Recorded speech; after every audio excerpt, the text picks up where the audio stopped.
اعوذ باللہ من الشیطان الرجیم بسم اللہ الرحمن الرحیم رب اشرح لی صدری ویسر لی امری واحلل عقدۃ من لسانی یفقہوا قولی۔ حضرت علی بن ابی طالب رضی اللہ تعالیٰ عنہ کا قول ہے کہ عالم روزہ دار قیام کرنے والے مجاہد سے افضل ہے، روزہ دار سے بھی، قیام کرنے والے سے بھی، اور جہاد کرنے والے سے بھی افضل ہے، اور عالم کی موت سے اسلام میں ایسا خلا پیدا ہو جاتا ہے جو اس کے بہتر جانشین کے بغیر پر نہیں ہو سکتا۔ حضرت عبداللہ ابن مسعود کا قول ہے کہ علم حاصل کرو، مجھے اس ذات کی قسم جس کے قبضے میں میری جان ہے، علماء کی عزت دیکھ کر اللہ تعالیٰ کی راہ میں شہید ہونے والے بھی خواہش کریں گے کہ کاش وہ علماء بن کر اٹھائے جاتے۔ کوئی شخص بھی پیدائشی عالم نہیں ہوتا، علم سیکھنے سے آتا ہے۔ ایسا کچھ نہیں ہے کہ کوئی شخص پیدا ہوتا ہے تو وہ کوئی عالم ہی پیدا ہوتا ہے۔ یہ صرف حضرت عیسیٰ علیہ السلام تھے جو اللہ تعالیٰ نے جن کو معجزہ دے کر بھیجا کہ وہ پنگوڑے میں وہ اپنی ماں کی گود میں ہی کلام کر رہے تھے، اور وہ توریت کو پڑھے تھے، اللہ کے احکامات سنا رہے تھے۔ تو ورنہ ہر شخص جو اس دنیا میں آتا ہے تو اس کی کوشش کے بقدر جتنی وہ کوشش کرتا ہے اتنا علم وہ حاصل کر لیتا ہے، اور جتنی کوشش کرتا ہے اتنا عمل وہ کر لیتا ہے۔ اللہ تعالیٰ سے دعا ہے کہ اللہ تعالیٰ ہمیں بڑا علم، قرآن کا علم عطا فرمائے، اس پر عمل عطا فرمائے۔ 14واں پارہ آپ دیکھیں کہ سورہ الحجر میں بار بار اللہ تعالیٰ نے قرآن کی نعمت کا ذکر کیا ہے، اور یہاں تک کہ سبع مثانی کا بھی ذکر ہے۔ اور جن لوگوں نے کفر کیا، بعض اوقات وہ تمنا کریں گے کہ کاش وہ بھی مسلمان ہوتے۔ جو ہی آخرت میں پہنچیں گے، جو ہی حساب کتاب کا وقت شروع ہوگا، ان کی تمنا صرف اور صرف ایک ہی ہوگی کہ کاش وہ اللہ تعالیٰ کی فرما برداری اختیار کر کے آخرت میں پہنچے ہوتے۔ انہیں چھوڑو کہ وہ کھائیں اور دنیا کے فائدے اٹھائیں، اور امیدیں انہیں غفلت میں رکھیں، پھر جلدی وہ جان لیں گے۔ کہ امیدیں کس بات کی؟ کہ لمبی امیدیں، کہ عمر بڑی لمبی ہے، ابھی بڑا وقت ہے، اور یہ کہ موت آنے سے پہلے کہیں اچھے اعمال کر لیں گے، یا یہ کہ کوئی نہ کوئی پیر مرشد کوئی نہ کوئی ہماری شفاعت کر دے گا، اور یہ کہ اللہ تعالیٰ بڑا رحمان ہے، اللہ مجھے جہنم میں پھینک کے اللہ کو کیا ملے گا۔ تو یہ ساری وہ جھوٹی امیدیں ہیں جنہیں ہم نے سورہ البقرہ میں پکڑا کہ امانی، کہ ایسی امیدوں پر اپنی خواہشات پر دین کی تعمیر کرنا۔ اور ہم نے کسی بھی بستی کو ہلاک نہیں کیا مگر اس کی ایک مقرر مدت لکھی ہوئی تھی۔ کوئی امت اپنی مقررہ مدت سے نہ آگے بڑھ سکتی ہے اور نہ ہی وہ پیچھے رہ سکتے ہیں۔ اور انہوں نے کہا کہ اے وہ شخص جس پر ذکر نازل کیا گیا ہے، تو بلا شبہ بالکل دیوانہ ہے، کیوں نہیں تو ہمارے پاس فرشتوں کو لے کر آتا؟ اگر تو واقعی سچے لوگوں میں سے ہے، فرشتوں کو حق کے ساتھ ہی ہم نازل کرتے ہیں، اور اس وقت پھر وہ مہلت دیے گئے نہیں ہوتے۔ فرشتے بس اللہ کا حکم لے کر آتے ہیں کہ جب کوئی قوم اپنے رسول کی پیروی کرنے سے انکار کرتی ہے تو فرشتے اللہ کا عذاب لے کر اتر آتے ہیں۔ اس سے پہلے تو ان کے پاس مہلت ہی ہوتی ہے۔ اور اللہ کے رسول صلی اللہ علیہ وسلم نے فرمایا، تمام لذتوں کو ختم کر دینے والی چیز موت کو کثرت کے ساتھ یاد کرو۔ کہ موت ایک ایسی چیز ہے کہ اس دنیا میں ہم نے جتنی بھی لذتیں حاصل کی، جتنی بھی خوشیاں حاصل کی، کوئی اولاد کی صورت میں، مال کی صورت میں، کامیابیوں کی صورت میں، عہدے اقتدار کی صورت میں، موت جب آئے گی ہر لذت ختم ہو جائے گی۔ تو کثرت کے ساتھ اس کو یاد کرو تاکہ تو آخرت دنیا سے دھیان تھوڑا، دنیا کی رغبت کم ہو اور آخرت کی رغبت میں اضافہ ہو۔ فرشتوں کو حق کے ساتھ ہی ہم نازل کرتے ہیں، اور اس وقت وہ مہلت دیے گئے نہیں ہوتے۔ بے شک ہم ہی نے اس ذکر کو نازل کیا ہے، اور بلا شبہ ہم ہی اس کی حفاظت کرنے والے ہیں۔ ذکر سے مراد کون سا ذکر ہے یہاں پہ؟ قرآن پاک، جس کو اللہ تعالیٰ نے اپنا ذکر کہا ہے، اور یاد دہانی ذکر سے مراد ہوتا ہے یاد دہانی، نصیحت جو قرآن کے ذریعے حاصل کی جائے۔ اور اللہ تعالیٰ نے کہا کہ ہم نے اس کو نازل کیا، اور اس کی حفاظت کا ذمہ کس نے لیا؟ خود اللہ تعالیٰ نے۔ اس سے پہلے جتنی بھی کتابیں آئیں، توریت تھی، انجیل تھی، زبور تھی، سب کے سب آخر کار ختم ہو گئے، ان کے نسخے جلا دیے گئے یا ختم ہو گئے، اور صرف ان کے پاس ریٹن حالت میں، انسانی حالت میں خود لکھے ہوئے ان کے ترجمے موجود تھے۔ کوئی اصلی تورات، اصلی زبور اور انجیل ان کے پاس موجود نہیں تھی، بلکہ جن کو کچھ جو زبانی یاد تھا انہوں نے لکھ لیا، کئیوں نے اس کو بدل ڈالا، کئیوں نے اس کی قوانین میں ترمیم کر دی۔ قرآن پاک اللہ تعالیٰ نے آخری کتاب نازل کی، اور اس کی حفاظت کا ذمہ اللہ تعالیٰ نے خود لیا کہ قیامت تک اس کی حفاظت اللہ خود کرے گا۔ اور ہم دیکھیں کہ خود اللہ کے رسول صلی اللہ علیہ وسلم کی اپنی زندگی میں جب بھی کوئی آیت نازل ہوتی تھی تو آپ اس آیات کے متعلق خود بتاتے تھے کہ اسے فلاں صورت کے ساتھ فلاں آیات کے بعد رکھیں. اور اللہ کے رسول صلی اللہ علیہ وسلم کی زندگی میں 40 کے قریب کاتب وحی تھے جو ہر وقت آپ کے پاس ہوتے تھے، اور جو ہی وحی نازل ہوتی تھی اس کو فوراً 40 کے قریب تھے فوراً وحی لکھنا شروع کر دیتے تھے. اور ہم دیکھیں کہ جب ہم حضرت عمر فاروق کے اسلام لانے کے واقعے میں جانتے ہیں کہ جب حضرت عمر فاروق اپنی بہنوئی اور بہن غصے کی حالت میں اپنے بہنوئی اور بہن کے گھر پہنچے اور جاتے ہی انہیں مارنا شروع کر دیا، اور پھر جب انہوں نے کہا کہ جو کچھ مرضی کر لو عمر، ہم تو نہیں چھوڑیں گے، تو انہوں نے کہا اچھا پھر وہ لے کر آؤ جو تم پڑھ رہے تھے. تو انہوں نے کہا کہ نہیں، ہم ایسے نہیں لائیں گے، تم تو ناپاک ہو، وضو کرو گے، تمہارے ہاتھ میں نہیں دیں گے. تو ان کے پاس قرآن پاک لکھی ہوئی صورت میں موجود ہے. سورۃ طٰہٰ کی جو آیات اس وقت ان کے پاس تھی وہ لکھی ہوئی تھی، اور وہ لکھا ہوا قرآن پاک انہوں نے لا کر حضرت عمر فاروق کو دیا. تو قرآن پاک کی حفاظت کا ذمہ اللہ تعالیٰ نے خود لیا. اور بلا شبہ یقیناً تم سے پہلے اگلی قوموں میں ہم نے کئی رسول بھیجے ہیں، اور ان کے پاس کوئی رسول نہیں آتا تھا مگر وہ تو اس کا مذاق ہی اڑاتے تھے، اور اس طرح ہم اس کو مجرموں کے دلوں میں داخل کر دیتے ہیں اور وہ اس پر ایمان نہیں لائیں گے. وہ بلا شبہ پہلے لوگوں کا یہی طریقہ گزر چکا ہے، اور اگر ہم ان پر آسمان کا کوئی دروازہ کھول دیں تو وہ اس میں دن میں چڑھتے رہیں گے، تو پھر بھی وہ کہیں گے کہ بلا شبہ ہماری آنکھیں باندھ دی گئی ہیں مگر ہم پر تو جادو ہی کر دیا گیا ہے. یعنی کبھی بھی قرآن پر ایمان لے کر ہی نہیں آئیں گے، اور انہیں جتنے مرضی معجزے دکھا دے، یہاں تک کہ اللہ آسمان کے دروازے کھول دے اور یہ آسمانوں پر چڑھ بھی جائیں، پھر بھی کیا کہیں گے؟ ہماری تو آنکھیں باندھ دی گئی، ہم پر تو جادو کر دیا گیا. اور بلا شبہ یقیناً ہم نے آسمان میں برج بنائے ہیں، اور ہم اسے دیکھنے والوں کے لیے ہم نے اسے مزین کر دیا ہے، اور ہم نے ہر شیطان مردود سے اس کی حفاظت کی ہے، مگر جو کوئی سنی ہوئی بات چرا لے تو ایک روشن شعلہ اس کا پیچھا کرتا ہے. آسمانوں کو اللہ تعالیٰ نے مزین کیا سورج سے، چاند سے، ستاروں سے، اور کوئی بھی شیطانی قوت ایسی نہیں ہے جو کہ ان کو خراب کر دے. کبھی دیکھا ہے کہ سورج اپنے وقت پر نہ نکلا ہو یا وقت پر غروب نہ ہوا ہو؟ کوئی شیطانی قوت ایسی ہے جو اس کے کسی کام میں خلل ڈال دے؟ چاند کے متعلق کبھی دیکھا ہو کہ اس کے وہ 30 کی بجائے اس کی 31 منزلیں لے لی ہوں صدیوں سے؟ کبھی آج تک سنا کہ کوئی 1 صدی پہلے ایسا بھی ایک واقعہ چاند کے ساتھ ہو چکا؟ نہیں. ستاروں کے متعلق کوئی ایسی باتیں، تو کوئی ایسی چیز نہیں ہے جو ان کے پروگرامنگ میں کسی طرح کا بھی کوئی خلل ڈال سکے. یہ سب اور سب اللہ تعالیٰ کے ماتحت ہیں، اللہ تعالیٰ کی نگرانی میں ہے، اور اللہ کے حکم کے پابند ہیں. اور اللہ تعالیٰ نے کہا کہ اس وہی جب اترتی ہے یا آسمان سے فرشتے اللہ کا کوئی اذن، کوئی حکم لے کر اترتے ہیں، تو اس کی حفاظت بھی کس کمال درجے پر کی جاتی ہے کہ اگر کوئی شیطان یا کوئی جن شیاطین میں سے کوئی اس کے قریب بھی جانے کی کوشش کرتا ہے تو کیا ہوتا ہے؟ ایک شعلہ، ایک آگ کا گولا ان کو سزا کے طور پر مارا جاتا ہے. اور اللہ کے رسول صلی اللہ علیہ وآلہ وسلم سے ایک دفعہ عائشہ صدیقہ نے پوچھا، اللہ کے رسول یہ جو کاہن باتیں کرتے ہیں کیا یہ سچ ہے؟ کہ ان کی آپ نے فرمایا کہ نہیں، بالکل جھوٹ ہے. لیکن عائشہ نے کہا کہ اللہ کے رسول ان کی کئی باتیں سچ بھی ہو جاتی ہیں.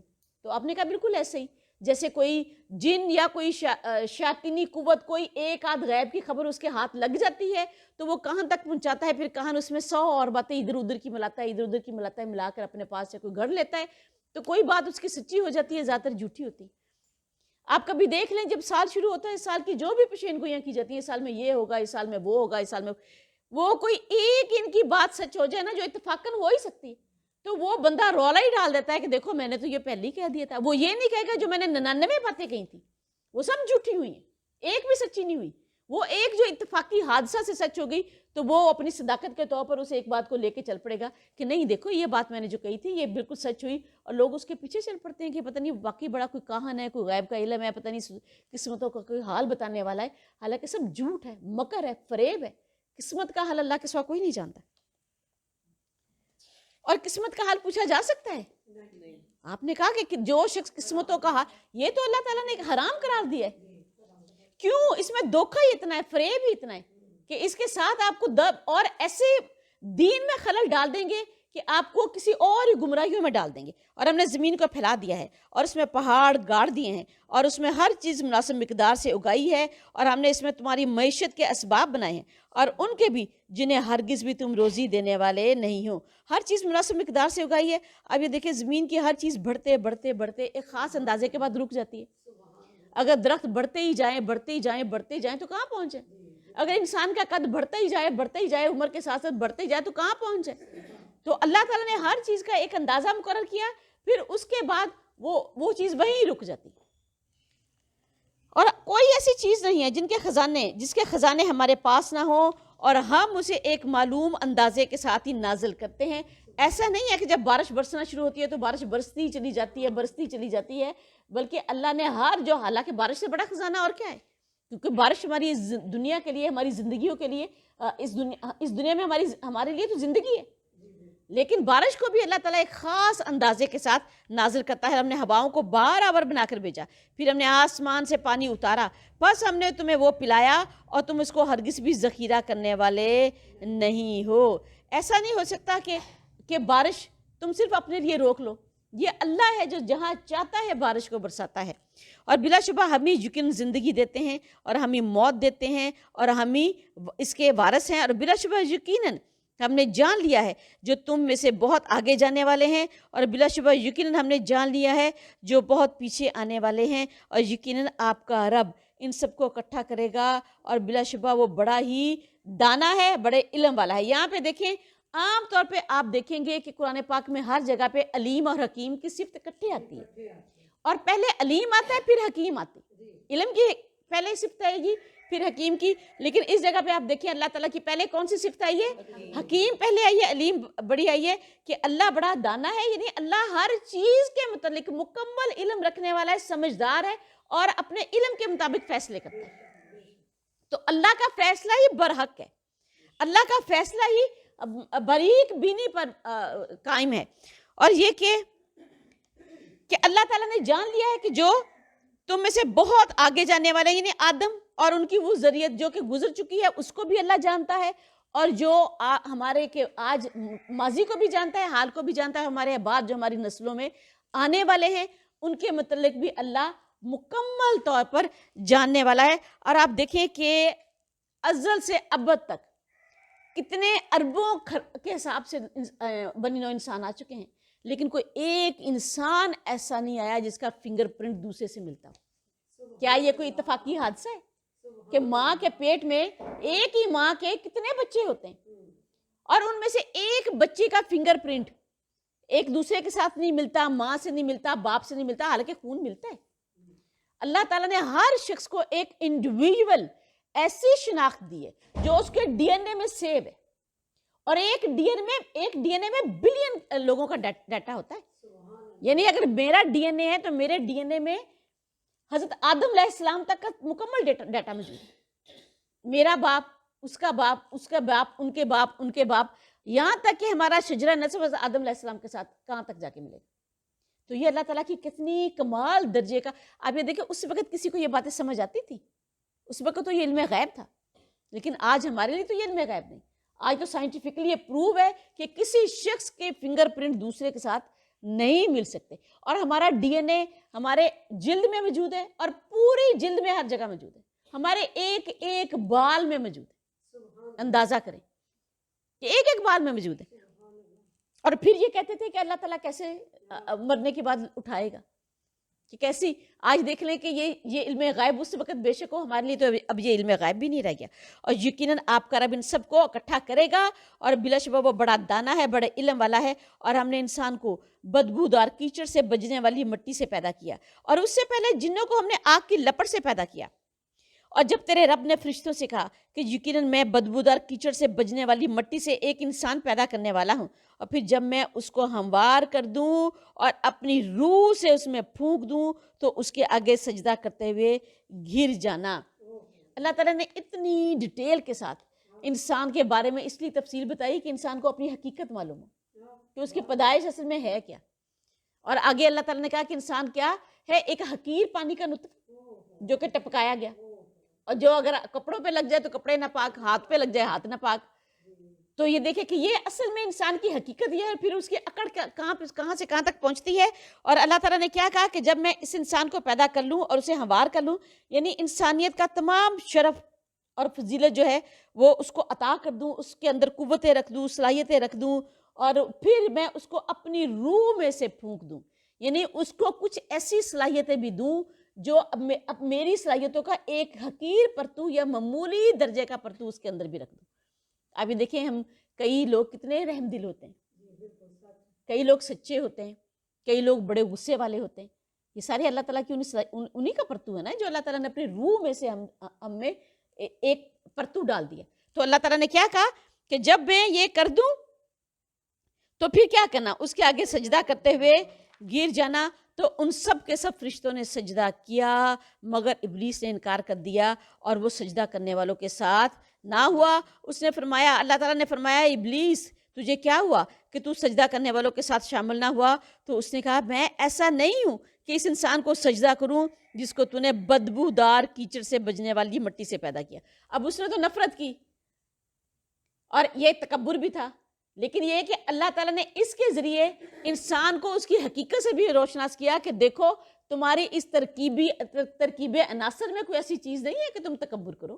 یہ تو میں ہوں جس نے تمہارے اندر ایسی صلاحیتیں رکھ دی, ایسی قوتیں رکھ دی, تمہیں اتنی اعلیٰ احساسات کے ساتھ نوازا.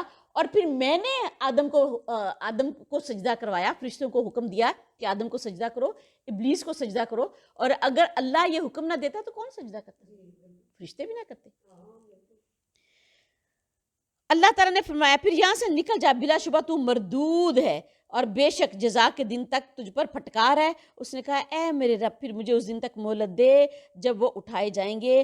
اللہ تعالیٰ نے فرمایا بے شک تو مہلت دیے گئے لوگوں میں سے ہے اس ایک وقت کے دن تک جو کہ معلوم ہے, یعنی کہ معلوم ہے کہ وہ وقت آ کر رہے گا. یہ اللہ تعالیٰ نے ہمارے اندر اس کی یاد دہانی رکھ دی ہے کہ جزا و سزا کا دن ہر حال میں آ کر ہی رہے گا. اور اس نے کہا کہ اے میرے رب اس وجہ سے کہ تو نے مجھے بہکا دیا, میں زمین میں ضرور اس کے لیے گناہ مزین کروں گا اور میں ان سب کو ضرور بہکاؤں گا مگر ان میں تیرے وہ بندے جو خالص کیے ہوئے ہوں.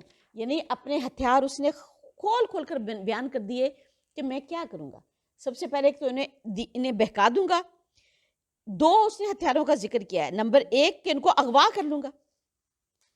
اغوا کا بنیادی طور پر یہاں پہ معنی ہوتا ہے کہ بہکا دینا, یعنی اصل راستے سے گمراہ کر دینا. اغوا کر لیا, اصل چیز سے ہٹا کے دوسرے راستے پر ڈال دیا. توحید کے راستے سے ہٹا دے گا, شرک کے راستے پر ڈال دے گا. احسان کے راستے سے ہٹا دے گا, خود غرضی کے راستے پر ڈال دے گا. اور وہ جتنی اچھائیاں اور خیر اور بھلائی کے راستے ہوں گے ان سب سے گمراہ کر کے برائیوں کے راستے پر ڈال دے گا. اور دنیا میں دوسرا ہتھیار کیا, میں دنیا میں انہیں اس قدر مصروف کر دوں گا کہ ان کے لیے آخرت کے لیے کوئی وقت نہیں بچے گا, نہ دین کے لیے کوئی وقت بچے گا, نہ اللہ کے لیے کوئی وقت بچے گا. انہیں میں دنیا کی رعنائیوں میں بالکل ہی گم کر دوں گا. یعنی زمین میں ضرور ان کے لیے ہر طرح کے گناہوں کو مزین کروں گا کہ وہ اس کے اندر گم ہو جائیں. اور یہ میں کیوں کروں گا کہ اللہ آپ نے مجھے بہکا دیا, کہ آپ نے مجھے ایسا حکم کیوں دیا, کہ ایسا حکم آپ کو مجھے دینا ہی نہیں چاہیے تھا جو میرے شان نہیں تھا. کہ میں کیوں آدم کو سجدہ کرتا جس کو اللہ آپ نے بدبودار کیچڑ والی مٹی سے پیدا کیا, اور مجھے اللہ آپ نے آگ سے پیدا کیا. کہا میں کہاں یہ آدم. تو یہ سارا ابلیسی رویہ ہے, چاہے وہ تکبر کسی قسم کا بھی ہو, کسی کو بھی اپنے سے حقیر سمجھنا, بنیادی طور پر یہ ابلیسی رویہ ہے. اس لیے اللہ کے رسول صلی اللہ علیہ وسلم نے فرمایا کہ تکبر کرنے والے کے لیے آسمان کے دروازے نہیں کھولے جائیں گے. اور ایک حدیث قدسی ہے کہ تکبر میری چادر ہے, جو اسے اوڑھے گا میں اسے ذلیل و رسوا کر دوں گا. کہ اللہ کی ذات کے سوا کسی کے لیے یہ تکبر نہیں ہے کہ کوئی مخلوق بھی یہ تکبر کرے کہ میں اس سے بہتر ہوں, میں اس سے بہتر ہوں. فرمایا یہ راستہ ہے جو مجھ تک بالکل سیدھا ہے. یہ کون سا راستہ ہے جو بالکل سیدھا ہے؟ قرآن پاک کا راستہ. یہ اللہ تعالیٰ نے ہمیں وہ میپ دے دیا ہے. اللہ تعالیٰ نے ہمیں وہ کتاب دے دی ہے جو سیدھی اللہ تعالیٰ تک رہنمائی کرنے والی ہے, سیدھی جنت کے راستے تک لے جانے والی ہے. اللہ نے کہا یہ قرآن کو میں نے وہ سیدھا راستہ بنا کر دے دیا ہے, تو بے شک میرے بندوں پر تمہارا کوئی بھی غلبہ نہیں ہوگا. یعنی جو اس قرآن کے راستے پر چلیں گے ان کے لیے تمہارا کوئی وار بھی ان پر نہیں چلے گا. اور مگر گمراہوں میں سے تیرے پیچھے چلیں گے, اور بے شک جہنم یقیناً ان سب کے وعدے کی جگہ ہے. اس مہلت کا یہ معنی نہیں ہے کہ اللہ تعالیٰ نے مہلت دے دیا ہے تو اللہ تعالیٰ نے اس کو اختیار دے دیا کہ جس کو چاہے بہکا دے. نہیں, اس کے پاس اختیار کوئی نہیں ہے، نہ اللہ نے اس کو دیا ہے. وہ صرف اور صرف کوئی وسوسہ ڈالے گا، گناہ کو مزین کرے گا. اختیار ہمارا ہی ہے کہ ہم اس کو اس وسوسے کو قبول کرتے ہیں، اس وسوسے کو رد کر دیتے ہیں. اور جہنم کے کتنے دروازے ہیں؟ اس کے 7 دروازے ہیں، اور ہر دروازے کا ان میں سے تقسیم شدہ حصہ ہے. یعنی جیسے جیسے اعمال ہوں گے اس حساب سے اپنے اپنے حصے میں چل جاتے جائیں گے. 7 دروازے ہو سکتے ہیں، 7 جہنم کی منزلیں ہو سکتی ہیں. بلا شبہ جہنم بھی ایک مشتبہ آیت ہے، ہمیں نہیں معلوم اس کی کیا صورتحال ہوگی. اور آگے کن کا ذکر ہے؟ جو جنتی ہوں گے، جو شیطان کے کسی وسوسے میں نہیں آئیں گے، اس کے ہاتھ نہیں چڑھیں گے. اور بلا شبہ پرہیزگار اس دن باغوں اور چشموں میں ہوں گے. سلامتی اور امن کے ساتھ ان میں داخل ہو جاؤ، اور ان کے سینوں سے ہم کینہ کھینچ نکالیں گے، اور وہ آمنے سامنے تختوں پر بھائی بھائی ہوں گے، اور نہ ہی وہاں انہیں کوئی تھکاوٹ چھوئے گی، اور نہ ہی وہ اس سے کبھی نکالے جانے والے ہیں. آپ میرے بندوں کو بتا دیں، بلا شبہ میں تو بے حد بخشنے والا، نہایت رحم کرنے والا ہوں. ایک تو جنت میں اللہ تعالیٰ نے یہ کہا کہ تمام لوگ جو اس میں داخل ہوں گے، اگر دنیا میں ان کے اندر کوئی غصہ بھی تھا اور وہ جنت میں پہنچے ہیں، تو اللہ تعالیٰ وہ سارا غصہ، وہ سارا کینہ مومنوں کے دل سے نکال لیں گے. وہاں جا کے سب بھائی بھائی ہوں گے، وہاں جا کے سب کے دل آپس میں جڑے ہوئے ہوں گے، محبت ہوگی، خیر ہوگی. اور وہاں پہ صرف سلام سلام سلام، اس کے علاوہ اور کچھ، سلامتی سلامتی سلامتی، اس کے علاوہ کچھ بھی نہ ہوگا. اور یقیناً میرا عذاب وہ دردناک عذاب ہے. اور ان کو ابراہیم کے مہمانوں کے بارے میں خبر دے دیں. جب وہ اس کے ہاں داخل ہوئے تو انہوں نے سلام کیا. ابراہیم نے کہا یقیناً ہم تم سے ڈرنے والے ہیں. انہوں نے کہا ڈرو نہیں، بلا شبہ ہم آپ کو ایک صاحب علم لڑکے کی خوشخبری دیتے ہیں. یہاں پہ دیکھیں بے غلام علیم کہا گیا ہے. یہ کس کی خوشخبری لے کر آئے تھے؟ حضرت اسحاق کی خوشخبری لے کر آئے تھے. حضرت اسحاق کو کیا کہا کہ ایک علم والے لڑکے کی خوشخبری دیتے ہیں. لیکن جب حضرت اسماعیل کی خوشخبری دی گئی تھی تو حضرت ابراہیم کو کہا گیا کہ ہم آپ کو ایک بردبائی کے علم والے بچے کی خوشخبری دیتے ہیں. تو ہر بچے کی کوئی نہ کوئی خاص صفت ہوتی ہے جو اس کے اندر پرومیننٹ ہوتی ہے. یہاں دیکھیں، یہاں علم والے بچے کی خوشخبری دی، اور حضرت اسماعیل کے متعلق کیا کہا؟ علم والے. تو کئی دفعہ ہم اپنے اولادوں میں سے دیکھتے ہیں کتنا فرق ہوتا ہے. ایک بچہ بڑا علم والا ہوتا ہے، بڑا بردبار ہوتا ہے، یا بڑا ایک غصے سے بھرا ہوا ہوتا ہے. ایک بڑا علم والا ہوتا ہے، ایک کے اندر وہ اس طرح کی وہ علم نہیں ہوتا ہے، لیکن اس کے اندر کوئی جسمانی صلاحیت زیادہ ہوتی ہے، یا کسی خاص چیز کو سمجھنے کی صلاحیت زیادہ ہوتی ہے. تو عام طور پہ اگر ہم اپنے بچوں کو بھی دیکھیں، ایک ہی ماں باپ کے بچے ہوتے ہیں، لیکن ہر بچے کی صلاحیتیں مختلف ہوتی ہیں. قد کاٹ مختلف ہوتا ہے، چہرہ مختلف ہوتا ہے، ان کی قوتیں مختلف ہوتی ہیں، سوچنے سمجھنے کی معاملات اور ان کے مزاج، ہر چیز میں کوئی نہ کوئی اختلاف ضرور موجود ہوتا ہے. یہ اختلاف اللہ ہی کی طرف سے ہوتا ہے. تو اسی اختلاف کے ساتھ یہ ہماری تربیت کے لیے ہوتا ہے کہ ہم ہر طرح کے لوگوں کے ساتھ رہنے سہنے کی تربیت حاصل کریں، اور وہ بچے بھی ہر طرح کے لوگوں کے ساتھ رہنے سہنے کی تربیت کو حاصل کریں. ایسا نہیں ہے کہ کوئی کسی چیز کے متعلق، یہ دیکھیے اللہ نے کہا وہ دونوں جنتی ہوں گے. 2 طرح کے لوگ، لیکن ہو سکتا ہے ان کا آپس میں کوئی کینہ بھی ہو، حالانکہ مومن تو کینہ نہیں رکھ سکتا. کئی دفعہ دونوں لوگ بہت اچھے ہوتے ہیں، کسی میں بھی کوئی برائی نہیں ہوتی، لیکن پھر بھی ان کی آپس میں کوئی ایسا پرسنالٹی کلیش ہوتا ہے کہ ان کی آپس کی اس طریقے کے ساتھ محبت بن نہیں پاتی. میاں بیوی میں بھی کئی دفعہ اس طرح سے ہوتا ہے کہ خامد بھی بہت اچھا ہوتا ہے، بڑا اللہ والا ہوتا ہے، اس میں کوئی کمی نہیں ہوتی، لیکن بیوی بھی بڑی اچھی ہوتی، اس میں کوئی خرابی نہیں ہوتی، لیکن دونوں کی اس طرح کی نہیں بنتی. کوئی نہ کوئی پرسنالٹی کلیش ایسا ہوتا ہی ہے. تو اللہ نے کیا کہا کہ جنت میں جانے جو پہنچ گیا، ہر طرح کا پرسنالٹی کلیش بھی وہاں پہ ختم ہو جائے گا، کچھ بھی باقی نہیں رہے گا، صرف اور صرف کیا رہ جائے گی؟ محبت. ابراہیم نے کیا؟ اور ابراہیم نے کہا کیا تم مجھے خوشخبری دیتے ہو جبکہ مجھے بڑھاپا پہنچا ہے؟ تو سو تم کس چیز کی مجھے خوشخبری دیتے ہو؟ انہوں نے کہا ہم آپ کو حق کے ساتھ خوشخبری دیتے ہیں، سو آپ مایوس ہو جانے والوں میں سے نہ ہو. ابراہیم نے کہا میں مایوس نہیں ہوئی، نہیں میں بالکل، اور گمراہ لوگوں کے سوا اللہ کی رب کی رحمت سے کون مایوس ہوتا ہے؟ یعنی میں کیسے مایوس ہو سکتا ہوں؟ یہ اللہ کی رحمت سے کون مایوس ہوتا ہے؟ جو گمراہ ہو جاتے ہیں. اس نے کہا اے فرشتوں پھر تمہارا کیا معاملہ ہے؟ انہوں نے کہا بلا شبہ ہمیں تو ایک مجرم قوم کی طرف بھیجا گیا ہے، لوط کے گھر والوں کے سوا، بے شک ہم ان سب کو ضرور بچانے والے ہیں. اس کی بیوی کے ماں سوا ہم نے مقدر کر دیا ہے کہ بے شک وہ یقیناً پیچھے رہ جانے والوں میں سے ہوگی. پھر جب فرشتے آلے لوط کے پاس پہنچے، لوط نے کہا یقیناً تم لوگ اجنبی ہو. انہوں نے کہا بلکہ ہم تمہارے پاس اس چیز کو لے کر آئے ہیں جس میں یہ شک کیا کرتے تھے، یعنی وہ عذاب جس کے متعلق ان کو یقین ہی نہیں تھا کہ آ جائے گا، آ جائے گا۔ اور ہم تمہارے پاس حق لے کر آئے ہیں اور بلا شبہ ہم یقیناً سچے ہیں، بس تم رات کے کسی حصے میں اپنے گھر والوں کو لے چلو اور تم ان کے پیچھے پیچھے چلو اور تم میں سے کوئی پلٹ کر نہ دیکھے اور وہاں چلے جاؤ جہاں تمہیں جانے کا حکم دیا جاتا ہے۔ شام کی طرف جانے کا انہیں حکم دیا گیا اور کہا ایمان والوں کے قافلے کے پیچھے پیچھے چلے، یعنی جب عذاب نازل ہو پیچھے مڑ کے نہ دیکھیں کہ آپ کو کوئی ہمدردی ہو، دکھ ہو، رنج ہو، ان کو ان کے حال پر چھوڑ دیں۔ اور اسے ہم نے یہ فیصلہ پہنچا دیا کہ یقیناً صبح ہوتے ہی ان کی جڑ کاٹ دی جانے والی ہے۔ اور شہر کے لوگ خوش ہو رہے تھے، جو ہی دیکھا کہ دو نوجوان لوگ مہمان بن کر آئے، اب خوشیاں مناتے، ناچتے، اچھلتے کودتے۔ حضرت لوط علیہ السلام کے پاس پہنچ کے لوط نے کہا یہ لوگ میرے مہمان ہیں، سو تم مجھے ذلیل نہ کرو اور اللہ تعالیٰ سے ڈرو اور مجھے رسوا نہ کرو۔ انہوں نے کہا کیا ہم نے سارے جہانوں سے تمہیں منع نہیں کیا؟ یعنی ہم نے نہیں تمہیں منع کیا کہ تم سارے جہانوں کا ٹھیکہ نہ لو۔ اور لوط نے کہا یہ میری بیٹیاں ہیں، اگر تم کرنے ہی والے ہو یعنی تم اپنی بیویوں کی طرف لوٹ جاؤ۔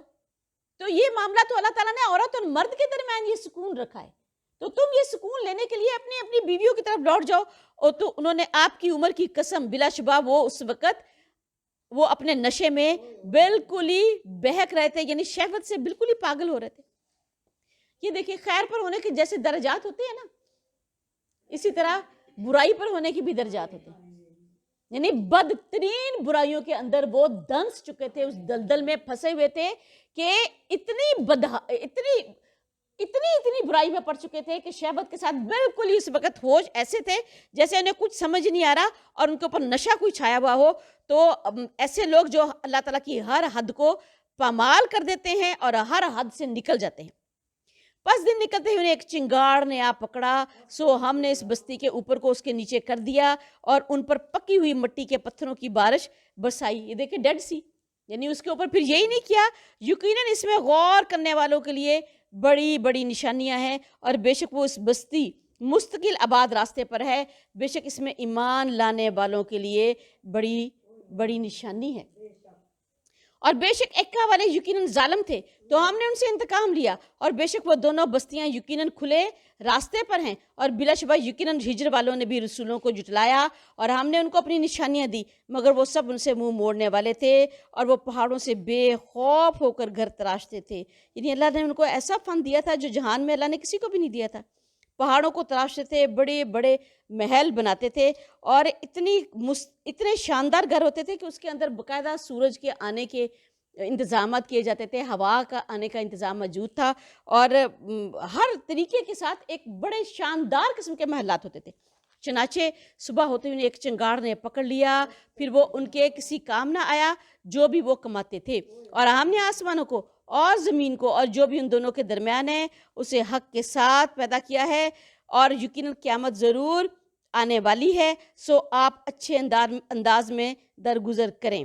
یعنی جو آپ کو تانے دے رہے ہیں، آپ کو کوئی بجنو کہہ رہا ہے، کوئی آپ کو شاعر کہہ رہا ہے، کوئی آپ کو کاہن کہہ رہا ہے، تو ان سب کی باتوں پر بھی آپ درگزر کریں، اور جو آپ سے مسلسل مطالبات کر رہا ہے کہ کوئی معجزہ دکھا دو، کوئی معجزہ دکھا دو، ان سے بھی درگزر کرو، اور جو قیامت کی نشانیاں طلب کر رہا ہے کہ کوئی ٹوٹا ہی لے آؤ عذاب کا، ان سے بھی درگزر کرو۔ اور اللہ کے رسول صلی اللہ علیہ وسلم جنگ تبوک کا موقع تھا جب آپ ان عذاب شدہ بستی پر سے گزرے، اور جب آپ اس بستی میں پہنچے تو آپ نے حکم دیا کہ تیز رفتاری اپنی سواریوں کو تیز دوڑاؤ اور تیزی کے ساتھ اس بستی سے نکلو، اور ادھر ادھر مت دیکھو، نہ یہاں سے کوئی پانی بھرو اور نہ یہاں کوئی بات کرو، اور جتنی تیز سواری کو دوڑا کے یہاں سے نکل سکتے ہو نکلو۔ خود آپ نے اپنے چہرے پر کپڑا ڈالیا اور اپنی اٹھنی کو تیز دوڑایا اور استغفار کی کثرت کرتے ہوئے آپ اس بستی پر سے گزرے۔ اور جب بستی سے گزرنے کے بعد جہاں پہ آپ نے قیام کیا تو پتہ چلا کچھ لوگوں نے وہاں سے پانی لیا تھا اور اسے آٹا گوندھ لیا اور آپ نے اس سارے آٹے کو پکوا دیا۔ یہ عبرت کی جگہ ہیں اور یہاں پہ عبرت کا مقام ہے، تو فرمایا یہاں اگر کہیں گزرنا بھی پڑ جائے، کسی راستے سے بھی دیکھے تو عبرت حاصل کرتے ہوئے یہاں سے گزریں، کہ اللہ تعالیٰ نے ان کی تو ہواؤں پر بھی لعنت برسا دی تھی کہ ان کے اوپر جو بھی عذاب آیا تھا تو ان کی بستیوں کو قیامت تک کے لیے اللہ تعالیٰ نے عبرت بنا دیا تھا، تاکہ لوگ عبرت پکڑیں کہ اللہ کی آیات کا انکار کرنے کا انجام اس دنیا میں کیا ہے۔ یقیناً آپ کا رب ہی کمال درجے کا پیدا کرنے والا، سب کچھ جاننے والا ہے۔ اور بلا شبہ یقیناً ہم نے آپ کو 7 بار بار دہرائی جانے والی آیات اور قرآن عظیم عطا کیا۔ یہ کون سی آیات ہیں؟ جزاک اللہ۔ آپ اپنی آنکھیں ہرگز نہ اٹھائیں اس متاع دنیا کو جس کے ساتھ ہم نے فائدہ دیا مختلف لوگوں کو، اور ان پر غم نہ کھائیں اور مومنوں کے لیے اپنی بازو جھکا دیں۔ یعنی آپ کو اللہ تعالیٰ نے کیا کیا ہے؟ آخرت عطا کر دی ہے۔ کوثر عطا کی گئی تھی، کہا گیا انا اعطیناک الکوثر، کہ آپ کو تو اللہ تعالیٰ نے کوثر عطا کی۔ تو اس دنیا کی متاع اور جو ان میں ڈوبے ہوئے ان کی طرف ایک نگاہ بھی نہ اٹھائیں، یہ آپ کے شان شان ہی نہیں ہے۔ اور آپ کہہ دیں بلا شبہ میں تو کھلم کھلا ڈرانے والا ہوں، جیسا کہ عذاب میں نے تقسیم کرنے والوں پر اتارا تھا جن لوگوں نے قرآن کو ٹکڑے ٹکڑے کر دیا تھا۔ یہ ایک تقسیم کرنے والے، یعنی کتاب الہی کو ٹکڑے ٹکڑے کر دینے والے لوگ اہل کتاب، کہ قرآن کے جو اللہ تعالیٰ نے کتاب اتاری اس کے کچھ حصے پر عمل کیا، کچھ حصے کا انکار کر دیا، اور قیامت تک یہ جو قرآن کے متعلق بھی یہ رویہ رکھے گا کہ قرآن کے کسی حکم کو مانا، کسی حکم کا انکار کر دیا۔ سو قسم ہے آپ کے رب کی، ہم ضرور ان سب سے پوچھیں گے اور اس کے متعلق جو بھی وہ عمل کرتے تھے، یعنی سب سے پوچھیں گے کہ اس قرآن پر پورا عمل کر کے آئے ہو کہ قرآن کے کسی حصے کو چھوڑ کر آئے ہو، کہ اللہ تعالیٰ نے کیا ایسا کہا تھا؟ اللہ کا حکم تو یہ تھا کہ اسلام میں پورے کے پورے داخل ہو جاؤ، اور اس کے متعلق جو وہ عمل کرتے تھے، چنانچہ جس کا آپ کو حکم دیا گیا اس کا صاف اعلان کر دیں اور مشرکوں سے منہ موڑ لیں۔ بلا شبہ آپ کی جانب سے ہم مذاق اڑانے والوں سے تجھے کافی ہیں، اور جو اللہ تعالیٰ کے ساتھ دوسرے معبود بناتے ہیں سو جلدی وہ اس کا انجام جان لیں گے۔ اور بلا شبہ یقیناً ہم جانتے ہیں کہ آپ کا سینہ بے شک تنگ ہوتا ہے جو وہ کہتے ہیں، یعنی آپ کو جو تانے دیتے ہیں، آپ کا جو مذاق اڑاتے ہیں، آپ سے جو مطالبات کرتے ہیں، چنانچہ آپ اپنے رب کی حمد کے ساتھ تسبیح کریں اور سجدہ کرنے والوں میں سے ہو جائیں اور اپنے رب کی عبادت کرتے رہیں یہاں تک کہ آپ کو یقین آ جائے۔ یہاں یقین سے مراد کیا ہے؟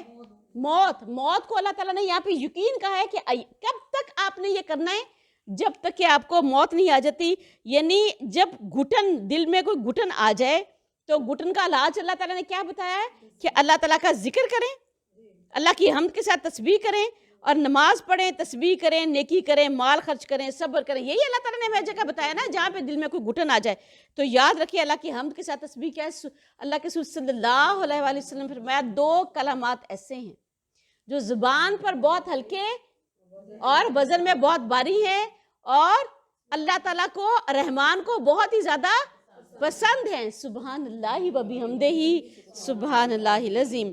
حضرت عبداللہ بن مسعود کا قول ہے کہ میں نے موت کے یقین سے بڑھ کر کوئی ایسا یقین نہیں دیکھا جو شک کے زیادہ مشابہ ہو۔ یعنی ہر شخص موت کا یقین تو کرتا ہے، اس کو پتہ ہے کہ آخر سب نے مرنا ہے، لیکن اس کی تیاری کوئی نہیں کرتا، کوئی اس کی تیاری میں نہیں لگتا، حالانکہ یہ ایسی چیز ہے جس کے متعلق ہر شخص کو پتہ ہے کہ یہ آخری رہے گی۔ الحمدللہ اس کی تیاری نہیں۔ الحمدللہ سورہ الحجر کمپلیٹ ہوئی اور آگے سورہ نحل۔ شہد کی مکھی، اللہ تعالیٰ نے جہاں بے شمار چیزوں کو دلائل کے طور پر پیش کیا، آسمان کو، زمین کو، سورج کو، چاند کو، ستاروں کو، اپنی مخلوقات کو، اسی میں سے اللہ تعالیٰ نے اپنی کئی مخلوقات میں سے بھی مخلوقات بھی ایسی ہیں جن کو اللہ نے خصوصی طور پر اپنی نشانیوں کے طور پر پیش کیا کہ ذرا شہد کی مکھی، ایک شہد کی مکھی کو بھی نشانی کے طور پر پیش کیا کہ ذرا اس کی زندگی کو دیکھو تو صحیح کہ وہ کس طرح کی زندگی گزارتی ہے، کیسے تمہارے لیے میں نے اس کو فائدہ مند بنا دیا ہے، کیسے وہ تو ہر وقت تمہارے لیے مشقت کرنے میں لگی ہوئی ہے، اور اس کی زندگی کا نصب العین کیا ہے کہ انسانوں کے لیے شہد بنانا، انسانوں کے لیے ایک ایسا مشروب تیار کرنا جو اس کے لیے فائدہ مند بھی ہے اور اس کے لیے لذیذ بھی ہے۔ تو اس شہد کی مکھی سے ہی یہ سوچو کہ مومن کیسا ہونا چاہیے، خیر ہی خیر، کہ ہر ایک کے لیے فائدہ مند، ہر ایک کے لیے مشقت کرنے والا، ہر ایک کے لیے دوڑ دھوپ کرنے والا۔ اور اللہ کے رسول صلی اللہ علیہ وآلہ وسلم نے فرمایا کہ مومن کی مثال شہد کی مکھی کی طرح ہے جو صرف پاک چیز کھاتی ہے اور پاکیزہ پھل یعنی شہد دیتی ہے، اور جس پھول پتی پر بیٹھتی ہے نہ وہ ٹوٹتا ہے نہ وہ خراب ہوتا ہے۔ یہ ہے مومن، کہ یہ مومن کی مثال ہے۔ اور فرمایا کہ طالب علم بھی کیا کرتا ہے، آپ یہ دیکھیں شہد کی مکھی کی طرح ہی ہوتا ہے نا، کہ وہ پاکیزہ علم حاصل کرتا ہے، پھر اس کے لیے وہ تگ و دو کرتا ہے، بھاگ دوڑ کرتا ہے، سفر کرتا ہے، مشقتیں اٹھاتا ہے، اپنا وقت نکالتا ہے، اور پھر علم خیر کی پہچان کرتا ہے۔ یہ علم اللہ کا ہے، یہ علم باطل ہے، یہ حق ہے، باطل ہے. پھر یہ کہ اس کو لوگوں کی بھلائی کے لیے خرچ کرنا شروع کرتا ہے، یعنی لوگوں کو اس سے شفا، خود بھی شفا حاصل کرتا ہے اور لوگوں کے لیے بھی شفا کے لیے ان کی طرف منتقل کر دیتا ہے. تو اللہ تعالیٰ سے دعا ہے کہ اللہ تعالیٰ، آپ امام بخاری کی مشقت دیکھیں علم کے معاملے میں، اور انہوں نے وہ مشقت کس کے لیے کی تھی؟ کیا ان کے عمل میں کوئی کمی تھی؟ یہ تمام بنی نوع انسان کے لیے مشقت کی تھی نا، کہ قیامت تک جو بھی لوگ آئیں کوئی علم خیر ان تک منتقل ہو جائے، قرآن کی ہر بات رسول پاک صلی اللہ علیہ وسلم کے عمل کی صداقت کے ساتھ اور آپ کے قول کی صداقت کے ساتھ ان تک پہنچ جائے. تو بنیادی طور پر سورہ نحل میں اللہ تعالیٰ نے اپنی نشانیوں کا ذکر کیا ہے، اور ہمارے لیے یہ پیغام ہے کہ جیسے میں نے شہد کی مکھی کو تمہاری بہتری کے لیے، بہبود کے لیے، تمہاری بھلائی کے لیے مشقت میں لگا دیا ہے نا، اسی طرح تم میرے بندوں کی مشقت کے لیے لگ جاؤ. بسم اللہ الرحمن الرحیم. اللہ تعالیٰ کے نام سے جو وسیع رحمت والا، بہت رحم کرنے والا ہے. آتا امر اللہ فلا تستعجلوہ سبحانہ وتعالی عما یشرکون. وتعالی عما یشرکون، اللہ تعالیٰ کا حکم آ گیا سو اس کو تم جلدی جلدی طلب نہ کرو. وہ پاک ہے اور وہ بلند ہے اس سے جن کو وہ شریک بناتے ہیں. فرمایا اللہ کے رسول صلی اللہ علیہ وسلم نے فرمایا، میں اور قیامت اس طرح محبوس ہوئے ہیں. اس کے بعد آپ نے اپنی دونوں انگلیوں کو ملایا، ایک شہادت کی انگلی کو اس کے ساتھ، یعنی بالکل ساتھ ساتھ میرے بعد قیامت ہی ہے. اور وہ فرشتوں کو اپنے حکم سے وحی کے ساتھ اتارتا ہے، اور وہ اپنے بندوں میں سے جس پر چاہتا ہے کہ خبردار کر دو. وہی اللہ اپنی نبوت کو، اپنی رسالت کو خود چنتا ہے کہ کس کو اپنا نبی بنائے، اپنی رسالت کس کو عطا کرے، اور کہ خبردار کر دو کہ میرے سوا کوئی معبود نہیں ہے، سو مجھی سے ڈرو. اس نے آسمانوں اور زمین کو حق کے ساتھ پیدا کیا، اور وہ بلند تر ہے ان سے جن کو وہ شریک ٹھہراتے ہیں. اور اس نے انسان کو نطفے سے پیدا کیا، پھر وہ اچانک صریح جھگڑالو ہے. یعنی پیدا تو اللہ تعالیٰ نے کیا، اور اس کے متعلق جھگڑا کس نے کیا تھا؟ ابلیس نے. لیکن جب انسان پیدا ہو گیا اس نے بھی اللہ کی باتوں میں جھگڑا کرنا شروع کر دیا کہ یہ کیسے ہو سکتا ہے کہ میں دوبارہ ہڈیاں میری ختم ہو جائیں، میں گل سڑ جاؤں، پھر مجھے اللہ تعالیٰ اٹھا لے. تو انسان اپنی پیدائش پر اگر غور کرے تو کبھی بھی اللہ کے احکامات میں کوئی جھگڑا نہ کرے. اور اس نے چوپائے پیدا کیے جن میں تمہارے لیے گرمی حاصل کرنے کا سامان ہے، اور بہت سے اور بھی فوائد ہیں، اور ان میں سے کچھ ہیں جن کو تم کھاتے ہو، اور ان میں تمہارے لیے جمال بھی ہے جب شام کے وقت تم چرا کر لاتے ہو اور جب صبح کے وقت تم انہیں چرانے لے جاتے ہو. یعنی تم انہیں کھاتے بھی ہو، اور فوائد بھی ہیں. ان کی اون سے تمہارے لیے گرم سویٹر بنتے ہیں، اور یہ کھالیں تمہارے لیے فائدہ مند بن جاتی ہیں. اور پھر یہ کہ ان پر تم سواریاں بھی کرتے ہو، تمہارے لیے جمال بھی ہے. اور اس وقت سب سے بڑا جمال کیا ہوتا تھا؟ اچھی سواری. جیسے آج ہمارے لیے لینڈ کروزر ہے، تو اس وقت سرخ اونٹ ہوتے تھے، بہت بڑے اونٹوں کی بھی خاص نسل ہوتی تھی جو بہت قیمتی ہوتی تھی، گھوڑوں کی خاص نسلیں ہوتی تھی جو بہت زیادہ مہنگی ہوتی تھی. تو یہ ان کا جمال اس وقت یہ تھا. اور وہ تمہارے بوجھ اس شہر تک اٹھا لے جاتے ہیں جہاں تم جانوں کی مشقت کے بغیر پہنچنے والے نہیں ہیں. یقیناً تمہارا رب بہت نرمی کرنے والا اور نہایت رحم کرنے والا ہے. اور آج یہ بوجھ ہمارے گاڑیاں اٹھاتی ہیں، کئی جگہ پہ خچر بھی اٹھاتے ہیں، اور گھوڑے اور خچر اور گدھے، تاکہ تم ان پر سواری کرو، اور زینت کے لیے بھی. اور وہ اور بھی پیدا کرے گا جو تم نہیں جانتے. یعنی یہ سواریاں تو اللہ تعالیٰ نے اس زمانے میں پیدا کر دی تھی، ان کے پاس یہ سواریاں تھیں. لیکن یہ سواریاں یہی نہیں رہیں گی، بلکہ اللہ تعالیٰ اور سواریاں بھی پیدا کرے گا، اور قیامت تک وہ سواریاں پیدا ہوتی رہیں گی. اس وقت وہ لوگ یہ تصور نہیں کر سکتے تھے کہ ایک وقت ایسا آئے گا جب اس طرح کی گاڑیاں ہوں گی، اس طرح کی ہمارے پاس سواریاں ہوں گی. لیکن آج ہم بھی یہ تصور نہیں کر سکتے کہ آج سے 200 سال بعد لوگوں کے پاس کون کون سی سواریاں ہوں گی، وہ کس طریقے کے ساتھ ہواؤں میں اڑتے پھریں گے، یا ان کی سواریوں کی نوعیت کیسی ہوگی. تو یہ اللہ نے کہا کہ اللہ تو قیامت تک یہ سلسلہ چلتا ہی رہے گا، اور سیدھا راستہ اللہ تعالیٰ تک پہنچتا ہے. اور ان میں سے کچھ راستے ٹیڑھے بھی ہیں، اور وہ چاہتا تو ضرور تم سب کو ہدایت دے دیتا. اللہ کے لیے کوئی مشکل نہیں تھا کہ اللہ کان سے پکڑ کر سب کو ایک ہی راستے پر ڈال دیتا. لیکن اور سیدھا راستہ کون سا؟ ہدایت کا راستہ، اللہ کی شریعت کا راستہ، نبیوں کا راستہ، قرآن کا راستہ، اسلام کا راستہ. اور یہ کہ شیطان کا راستہ بھی موجود ہے، ظلم کا راستہ بھی موجود ہے، اور خواہشات کا راستہ بھی موجود ہے، نفس کا راستہ بھی موجود ہے. یہ راستے بھی ہیں. تو اختیار اللہ تعالیٰ نے بندے کو دے دیا، جس کو چاہے چن لو. اور وہ یہ جس نے آسمان سے پانی نازل کیا، اس میں سے تمہارے لیے پینا ہے، اور اسی سے پودے ہوتے ہیں جن میں تم چراتے ہو. وہ اس کے ساتھ تمہارے لیے کھیتیاں اگاتا ہے، اور زیتون اور کھجور اور انگور اور ہر قسم کے پھل بھی. یقیناً اس میں ضرور ایک نشانی ہے ان لوگوں کے لیے جو غور و فکر کرتے ہیں. یتفکرون، جو غور و فکر کرتے ہیں۔ اللہ کے رسول صلی اللہ علیہ وآلہ وسلم نے فرمایا غور و فکر کرنا تفکر افضل عبادت ہے۔ افضل عبادتوں میں سے ایک اللہ کی آیات میں غور و فکر کرنا ہے، اللہ کی کائنات میں غور و فکر کرنا ہے۔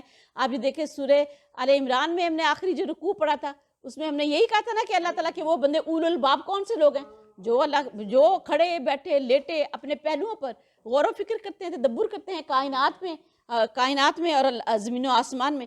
اللہ کے رسول صلی اللہ علیہ وسلم نے فرمایا تفکر افضل عبادت ہے، اور ایمان کا نور کیا ہے؟ تفکر۔ اور فرمایا ایک گھڑی کا تفکر پوری رات کے قیام سے بہتر ہے۔ کیوں؟ وہ آپ کے ایمان کو مضبوط کر دے گا، دل کے اندر ایمان کی جڑ کو گاڑ دے گا، اور اللہ تعالیٰ پر ایمان پختہ ہو جائے گا۔ اور یہ کہ رسول پاک صلی اللہ علیہ وسلم نے فرمایا کہ اپنے وقت کو، اپنے دن کو 4 حصوں میں تقسیم کرو، ان میں سے ایک حصہ عبادت کے لیے، اور دوسرا حصہ کھانے پینے کے لیے، ایک معیشت کے لیے، ایک سونے کے لیے، اور ایک تفکر کے لیے۔ تو یہ تفکر تو ہم چلتے پھرتے کھاتے پیتے اور اپنی معیشت کے کام میں کرتے ہوئے بھی کر سکتے ہیں، ذکر بھی اور تفکر بھی۔ یہ ساری نشانیاں اللہ بتا رہا ہے کہ یہ دیکھیں کہ اس سے نصیحت حاصل کریں۔ تم مجھ سے آسمان سے نشانیاں مانگ رہے ہو، تو یہ کھجور، انگور اور یہ کھیتیاں اور یہ زیتون، یہ سب اللہ تعالیٰ کی نشانیاں ہیں۔ اور اس نے تمہارے لیے رات اور دن اور سورج اور چاند کو مسخر کیا ہے، اور تارے بھی اس کے حکم سے ہی مسخر ہیں۔ بلا شبہ اس میں یقیناً بہت سی نشانیاں ہیں ان لوگوں کے لیے جو یاقلون، عقل سے کام لیتے ہیں۔ اور زمین میں جو کچھ اس نے تمہارے لیے پھیلا دیا ہے، جس کے مختلف رنگ ہیں، بلا شبہ اس میں یقیناً ایک نشانی ہے ان کے لیے جو یذکرون، جو کہ نصیحت حاصل کرتے ہیں۔ اور وہی ہے جس نے سمندر کو مسخر کیا تاکہ تم اس میں سے تر و تازہ گوشت کھاؤ، اور اسے تم زیور نکالو اور جسے تم پہنتے ہو، اور اس میں آپ دیکھتے ہیں کہ کشتیاں پانی کو چیرنے والی ہیں، اور تاکہ تم اس کا کچھ فضل تلاش کرو، تاکہ تم تشکرون، تاکہ تم اللہ تعالیٰ کا شکر ادا کرو۔ کہ یہ سمندروں کی طرف دیکھو کہ اللہ تعالیٰ نے تمہارے لیے کیا چیز تخلیق کی ہے، کہ اللہ کی کوئی اور ہے جو اس کو بنا لے، یا تمہارے کسی باطل مبود نے دعویٰ کیا ہو کہ سمندر میں نے بنایا، یا اس کی میں کوئی مخلوق سمندر میں ایک آدھ مخلوق ہی میں نے بنا کے چھوڑ دی ہے۔ تو یہ ذرا اس پر غور تو کرو کہ دیکھو پھر سمندر کو یہی نہیں ہے، اگر بپر جائے تو تم اس کو قابو نہیں کر سکتے، چاہے کوئی بھی قوت ہو، ساری دنیا مل جائے، سمندر اگر بپر جائے، سمندر اپنی حدوں سے باہر نکل جائے، دنیا کی کوئی قوت اس کو قابو نہیں کر سکتی۔ اور چاہے تو دیکھیے اللہ نے کیا کمال کیا ہے کہ اس میں سوئی پھینکے کے ڈوب جائے گی، لیکن اس کے اوپر جہاز آپ چلا رہے ہیں۔ یہ اللہ کی دی ہوئی عقل ہے، اللہ تعالیٰ کے حکم سے چل رہا ہے۔ تو اور یہ کہ اس میں اللہ تعالیٰ نے تمہارے لیے کتنی مخلوقات رکھ دی ہیں، تمہارے لیے زیور رکھ دیا ہے، تمہارے لیے زینت کی چیزیں بھی رکھی ہیں، تمہاری خوراک بھی اس کے اندر رکھ دی۔ اور اب تو کہتے ہیں کہ اگر زمین اپنی تمام خوراک دینا بند کر دے تو اللہ نے سمندروں میں اتنی خوراک رکھ دی ہے کہ بنی نوع انسان کبھی بھی بھوکا نہیں رہے گا۔ اور یہ سب کیوں کیا؟ اور اس نے زمین میں تاکہ تم شکر ادا کرو، اور اس نے زمین میں پہاڑ گاڑ دیے کہ تمہیں لے کر وہ ڈگمگانے نہ لگیں، اور اس میں دریا اور راستے بنا دیے تاکہ تم تہتدون، ہدایت پا جاؤ۔ کہ اس پر ذرا غور و فکر تو دیکھو کہ ایک تو تم اس کے ذریعے سے راستے معلوم کرے گے، اور دوسرے تفکر سے دیکھو گے کہ یہ بنایا کس نے ہے۔ دو چیزیں، راستہ بھی معلوم ہوگا، اور اس پر یہ تمہیں ہدایت بھی دیں گے، ہدایت کے راستے پر لگائیں گے کہ دیکھو سینکڑوں میل پر پھیلے ہوئے کبھی پہاڑی سلسلوں کو دیکھیں۔ اللہ کی ایسی مخلوقات ہیں کہ کبھی آپ کسی پہاڑی سلسلے میں سفر کریں تو آپ یقین کریں آپ کے دل ہیبت میں آ جاتے ہیں، ہمارے دل اللہ کی پکڑ میں ہیبت میں آ جاتے ہیں کہ اللہ یہ آپ نے کیا مخلوق بنائی۔ کبھی کسی پہاڑی سلسلے میں آپ کو سفر کرنا پڑے تو یقین کریں ایسے پہاڑی سلسلے ہیں کہ عقل دنگ رہ جاتی ہے۔ اور یہ دیکھیں آج سائنٹیفکلی اپروو ہے کہ یہ اگر یہ نہ ہو تو زمین اپنی جگہ پر قائم نہیں رہ سکتی، اور زمین تو مسلسل گردش کر رہی ہے۔ یہ پہاڑی ہیں جنہوں نے اس کو اپنی جگہ پر جمایا ہوا ہے۔ اور اس کے علاوہ اور بھی بہت سی علامتیں ہیں، اور تاروں سے بھی وہ ہدایت پاتے ہیں۔ تو کیا وہ جو پیدا کرتا ہے اس جیسا ہے جو پیدا نہیں کر سکتے؟ تو کیا تم تذکرون، نصیحت حاصل نہیں کرتے ہو؟ تمہیں کچھ نہیں سمجھ آتی ہے کہ دیکھو تو صحیح کہ وہ جس نے اتنا کچھ پیدا کیا ہے، ایک وہ جس نے کچھ بھی نہیں پیدا کیا، وہ کہاں سے اس کے برابر لا کھڑا کیا ہے تم نے۔ اور اگر تم اللہ تعالیٰ کی نعمتوں کو شمار کرنا چاہو تو تم تو اس کو شمار انکار ہی نہیں کر سکتے، اور یقیناً اللہ تعالیٰ بےحد بخشنے والا، نہایت رحم کرنے والا ہے۔ گننا تو بڑی دور کی بات ہے کہ تم اس نعمتوں کو، تم شکر ادا کرنا تو بڑی دور کی بات ہے، اس کو ایک آنکھ تو ان چیزوں کو دیکھنے کے قابل بھی نہیں ہے۔ تو اللہ نے کہا تم ان کو شمار ہی نہیں کر سکتے، شکر کرنا تو بڑی دور کی بات ہے، اور یقیناً اللہ تعالیٰ بےحد بخشنے والا ہے، نہایت رحم کرنے والا ہے۔ آپ یہ دیکھیں کہ مخلوق کی جو عقل ہے وہ تو ان چیزوں کو احاطہ ہی نہیں کر سکتی۔ اگر ہم سوچیں کہ آسمان ہے تو آسمان سے پہلے کہتے جی آسمان سے پہلے کیا تھا، صدیوں سے، اگر آسمان اللہ نے بنایا تو کسی نے کسی مٹیریل سے بنایا نا، مٹیریل کے بغیر تو آسمان نہیں بنا۔ زمین بنی ہے کسی مٹیریل سے بنی ہے نا، مٹیریل کے بغیر تو نہیں بنی۔ تو اگر دہری ہیں تو وہ اس بات کا بھی ان کے پاس کوئی جواب نہیں ہے کہ وہ مٹیریل آیا کہاں سے،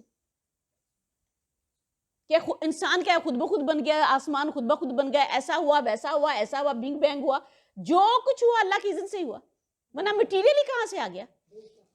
تو نشانیاں تو بے انتہا ہے، اور اگر ایسا ہی ہے تو کوئی ہے ایسا جس نے کوئی آسمان بنایا ہو؟ اور اللہ تعالیٰ جانتا ہے جو کچھ بھی تم چھپاتے ہو اور جو کچھ بھی تم ظاہر کرتے ہو، اور وہ لوگ جنہوں نے اللہ تعالیٰ کے سوا جنہیں وہ پکارتے ہیں وہ کسی چیز کو بھی پیدا نہیں کر سکتے، اور وہ خود بھی پیدا کیے گئے ہیں۔ ان کی حقیقت کو سمجھو کہ وہ تو خود پیدا کیے گئے ہیں، وہ مردہ ہیں، زندہ نہیں ہیں، اور وہ نہیں جانتے کہ وہ کب اٹھائے جائیں گے۔ تمہارا معبود تو ایک ہی معبود ہے، چنانچہ جو لوگ آخرت پر ایمان نہیں رکھتے ان کے دل تو انکار ہی کرنے والے ہیں، اور وہ بہت تکبر کرنے والے ہیں۔ کوئی شک نہیں ہے کہ یقیناً اللہ تعالیٰ جانتا ہے جو وہ چھپاتے ہیں اور جو بھی وہ ظاہر کرتے ہیں۔ بلا شبہ اللہ تو تکبر کرنے والوں سے محبت نہیں کرتا۔ ایک شخص نے اللہ کے رسول صلی اللہ علیہ وسلم سے پوچھا، اللہ کے رسول میں یہ چاہتا ہوں کہ میرے کپڑے اچھے ہوں، میرے جوتے اچھے ہوں، اور میں جمال میں ہوں، تو کیا یہ تکبر ہے؟ آپ نے فرمایا ہرگز نہیں، اللہ تو خود جمال ہے اور جمال کو پسند کرتا ہے۔ تکبر یہ ہے کہ جب حق تمہارے سامنے آئے تو اس کو پہچان لے کہ یہ حق ہے مگر اس کا انکار کر دے، یا تکبر یہ ہے کہ تو اپنے اللہ کی مخلوق کو، اپنے اللہ کے بندوں کو اپنے سے حقیر سمجھے۔ اور جب ان سے یہ کہا جاتا ہے کہ تمہارے رب نے کیا اتارا ہے تو کہتے ہیں کہ اگلے لوگوں کی بے اصل کہانیاں ہیں، تاکہ وہ قیامت کے دن اپنے بوجھ بھی پورے پورے اٹھائیں، اور ان کے بوجھوں میں سے بھی جنہیں وہ علم کے بغیر ہی گمراہ کرتے ہیں۔ سن لو بہت ہی برا ہے جو وہ بوجھ اٹھا رہے ہیں۔ نضر بن حارث تھا کہ کہتا تھا کہ جو بھی ہے یہ ایسی باتیں تو پہلے بھی بڑی سنی ہوئی ہیں، ایسی باتیں تو پہلے بھی بڑی سنی ہوئی ہیں۔ اللہ تعالیٰ نے کہا بغیر علم کے اپنا بوجھ تو اٹھائیں گے، لیکن کہانیاں گڑ گڑ کے اس قرآن کے خلاف، جو اس کی اہمیت کو کم کر کے جو دوسرے لوگوں کو گمراہ کیا، ان کا بھی کچھ بوجھ اٹھائیں گے، سارا تو نہیں اٹھائیں گے۔ کیوں؟ ہر شخص کی اپنی ذمہ داری ہے کہ وہ اپنے آپ کو آخرت میں کامیاب کرے۔ یاد رکھیں اللہ تعالیٰ نے دین کے معاملے میں یہ نہیں ہو سکتا کہ اتنی قیمتی چیز کے متعلق آپ لاپرواہ ہو جائیں اور آخرت کا معاملہ دوسروں پر چھوڑ دیں کہ وہ مجھے کس طرف لے کے جا رہا ہے۔ تو یہ دیکھنا کہ اصل حقیقت کیا ہے، دین کیا ہے، اللہ کیا ہے، قرآن اصلی کتاب کون سی، یہ ہم سب کی اپنی اپنی انڈیویجول ذمہ داری ہے۔ آپ یہ دیکھیں ہمارے پاس کچھ مال ہو، سمجھ لیں کوئی 10 لاکھ ہے، کوئی بھی ہماری زندگی کی جمع پونجی ہے، تو کیا ہم وہ مال اندھے گونگے بہرے بن کر کسی کے حوالے کر دیتے ہیں کہ یہ لو بھائی جاؤ اس کو اپنے کاروبار میں لگا لو؟ ہم لاکھ چیزیں سوچتے ہیں کہ یا اس کے اندر کچھ صلاحیت بھی ہے کہ یہ بہتر طور پر کاروبار کرنے کی، یا یہ حفاظت بھی کر لے گا، یا یہ مجھے واپس بھی کر دے گا، یا یہ نہ ہو میرا پیسہ ڈبو دے سارا، یا میرا پیسہ لے کر بھاگ جائے۔ تو دین کے معاملے میں کیوں نہیں اتنے کانشیس؟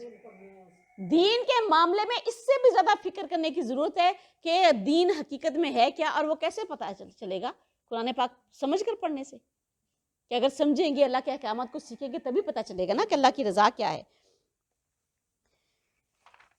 یقیناً ان لوگوں نے ان سے پہلے تھے بہت خفیہ تدبیریں کی، تو اللہ تعالیٰ ان کی عمارت کی بنیادوں سے آیا، پس ان کے اوپر سے چھتیں ان پر گر پڑیں اور ایسے روح سے ان پر عذاب آیا جہاں سے انہوں نے کبھی سوچا بھی نہ تھا۔ پھر قیامت کے دن وہ ان کو رسوا کرے گا اور کہے گا کہ میرے وہ شریک کہاں ہیں جن کے بارے میں تم جھگڑا کیا کرتے تھے؟ اور جن لوگوں کو علم دیا گیا تھا وہ کہیں گے کہ یقیناً آج تو رسوائی کا دن ہے کافروں کے لیے، جن کو فرشتے اس حال میں وفات دیتے ہیں کہ وہ اپنی جانوں پر ظلم کرنے والے ہوتے ہیں، تو وہ فرما برداری پیش کرتے ہیں کہ ہم تو کوئی برا کام نہیں کرتے تھے۔ کیوں نہیں؟ یقیناً اللہ تعالیٰ سب کچھ جاننے والا ہے جو بھی تم کیا کرتے تھے۔ جتنی دیر زندہ رہیں گے نا اتنی دیر تو بڑا غرور اور گمنڈ ہے اپنے باپ دادا کے دین پر، اور جو ہی موت کے ساتھ واسطہ پڑے گا فرشتے دکھائی دیں گے، اسی وقت سارا نشہ ان کا ہرن ہو جائے گا، فوراً اللہ معافیاں مانگنا شروع کر دیں گے، فوراً توبہ استغفار شروع کر دیں گے، فوراً کہیں گے ہم ایمان لائے، ہم ایمان لائے، ہم ایمان لائے۔ تو ان سے کہا جائے گا پھر جہنم کے دروازوں میں داخل ہو جاؤ، اس میں ہمیشہ ہمیشہ رہو گے، چنانچہ تکبر کرنے والوں کا بہت ہی برا ٹھکانہ ہے۔ اور اللہ تعالیٰ سے ڈر جانے والوں سے کہا جاتا ہے کہ تمہارے رب نے کیا اتارا ہے؟ تو وہ کہتے ہیں کہ خیر ہی خیر ہے، جن لوگوں نے نیک رویہ رکھا ان کے لیے اس دنیا میں بھی بھلائی ہے اور آخرت کا گھر تو بڑا ہی بہترین ہے، اور کیا ہی خوب گھر ہے پرہیزگاروں کا، ہمیشہ کی جنتیں جن میں وہ داخل ہوں گے اور ان کے نیچے نہریں بہہ رہی ہوں گی، ان کے لیے اس میں وہ سب کچھ ہوگا جو وہ چاہیں گے۔ ایسے ہی اللہ تعالیٰ پرہیزگاروں کو جزا دیتا ہے، جن کو فرشتے اس حال میں وفات دیتے ہیں کہ وہ پاک ہوتے ہیں، یعنی گناہوں سے پاک ہوتے ہیں، تو وہ کہتے ہیں کہ تم پر سلامتی ہو، ان اعمال کے بدلے میں جنت میں داخل ہو جاؤ جو تم کیا کرتے تھے۔ وہ اس کے سوا کس چیز کا انتظار کر رہے ہیں کہ ان کے پاس فرشتے آ جائیں یا تیرے رب کا حکم آ جائے؟ ان سے پہلے لوگوں نے بھی اسی طرح کیا تھا اور اللہ تعالیٰ نے ان پر کوئی ظلم نہیں کیا، بلکہ وہ خود ہی اپنے اوپر ظلم کرنے والے ہیں۔ سب سے پہلے تو ان لوگوں کا ذکر ہے جنہوں نے اپنی جانوں پر ظلم کیا، پہلے تو بڑے اکڑے پھرتے تھے، اور پھر جب جو ہی عذاب کے فرشتے دیکھیں گے تو فوراً ہی اللہ تعالیٰ سے معافیاں مانگنا شروع کر دیں گے۔ اور اللہ کے رسول صلی اللہ علیہ وآلہ وسلم نے فرمایا جب کسی کافر کی موت کا وقت آتا ہے تو خوفناک چہرے والے اور ڈرانے چہرے والے فرشتے آتے ہیں اور آ کر اس کے ارد گرد بیٹھ جاتے ہیں، اور وہ اپنے ساتھ ایک بدبودار ٹاٹ لے کر آتے ہیں اور وہ کہنا شروع کرتے ہیں کہ اے دتکاری ہوئی روح، جہنم کی خوشخبری سن لے، ذلت اور رسوائی کے لیے تیار ہو جا، ابلتے ہوئے پانی کو پینے کے لیے، بدبودار پیپ پینے کے لیے اور زقوم کھانے کے لیے تیار ہو جا۔ وہ جب یہ باتیں سنتی ہے تو وہ کبھی ادھر بھاگتی ہے، کبھی ادھر بھاگتی ہے، یہاں تک کہ فرشتے اس کی روح کو قبض کر لیتے ہیں اور اس کو بدبودار ٹاٹ میں باندھ دیتے ہیں، اس کو لے کر بلند ہوتے ہیں۔ وہ وہاں سے بھاگتی ہے زمین کی طرف کہ میں کسی طریقے کے ساتھ چھوٹ کر زمین کی طرف چلوں، لیکن وہ اس کو قابو میں رکھتے ہیں۔ جہاں جہاں سے گزرتی ہے وہاں سے بدبو اتنی پھیلنی شروع ہوتی ہے کہ یہاں تک کہ کوئی فرشتہ گزرتا ہے تو بدبو سے اس کا برا حال ہو جاتا ہے، اور وہ فرشتے پوچھتے ہیں کہ یہ کون ہے، اتنا بدبودار شخص؟ تو وہ اس کا دنیا میں وہ نام لیتے ہیں جو کبھی کسی نے سب سے برا لیا ہوا، یعنی فلاں، یعنی بہت فراڈیا، یہ فلاں فراڈیا، فلاں دھوکے باز، فلاں کرپٹ، فلاں بدکار، فلاں زانی، فلاں قاتل، یعنی جو بھی اس کا کوئی دنیا میں برا نام ہوتا ہے وہ اس کو لیتے ہیں، یہاں تک کہ آسمان تک پہنچایا جاتا ہے اور اس کے لیے آسمان کے دروازے نہیں کھولے جاتے اور اس کو زمین میں دھکیل دیا جاتا ہے، سجین میں اس کا نامہ اعمال رکھ دیا جاتا ہے۔ اور اللہ کے رسول صلی اللہ علیہ وسلم نے فرمایا جب بندہ مومن دنیا سے رخصت ہونے کے قریب آتا ہے تو روشن چہرے والے فرشتے آ کر اس کے ارد گرد بیٹھ جاتے ہیں، اور ان میں سے حضرت جان نکالنے کے لیے کون آتے ہیں؟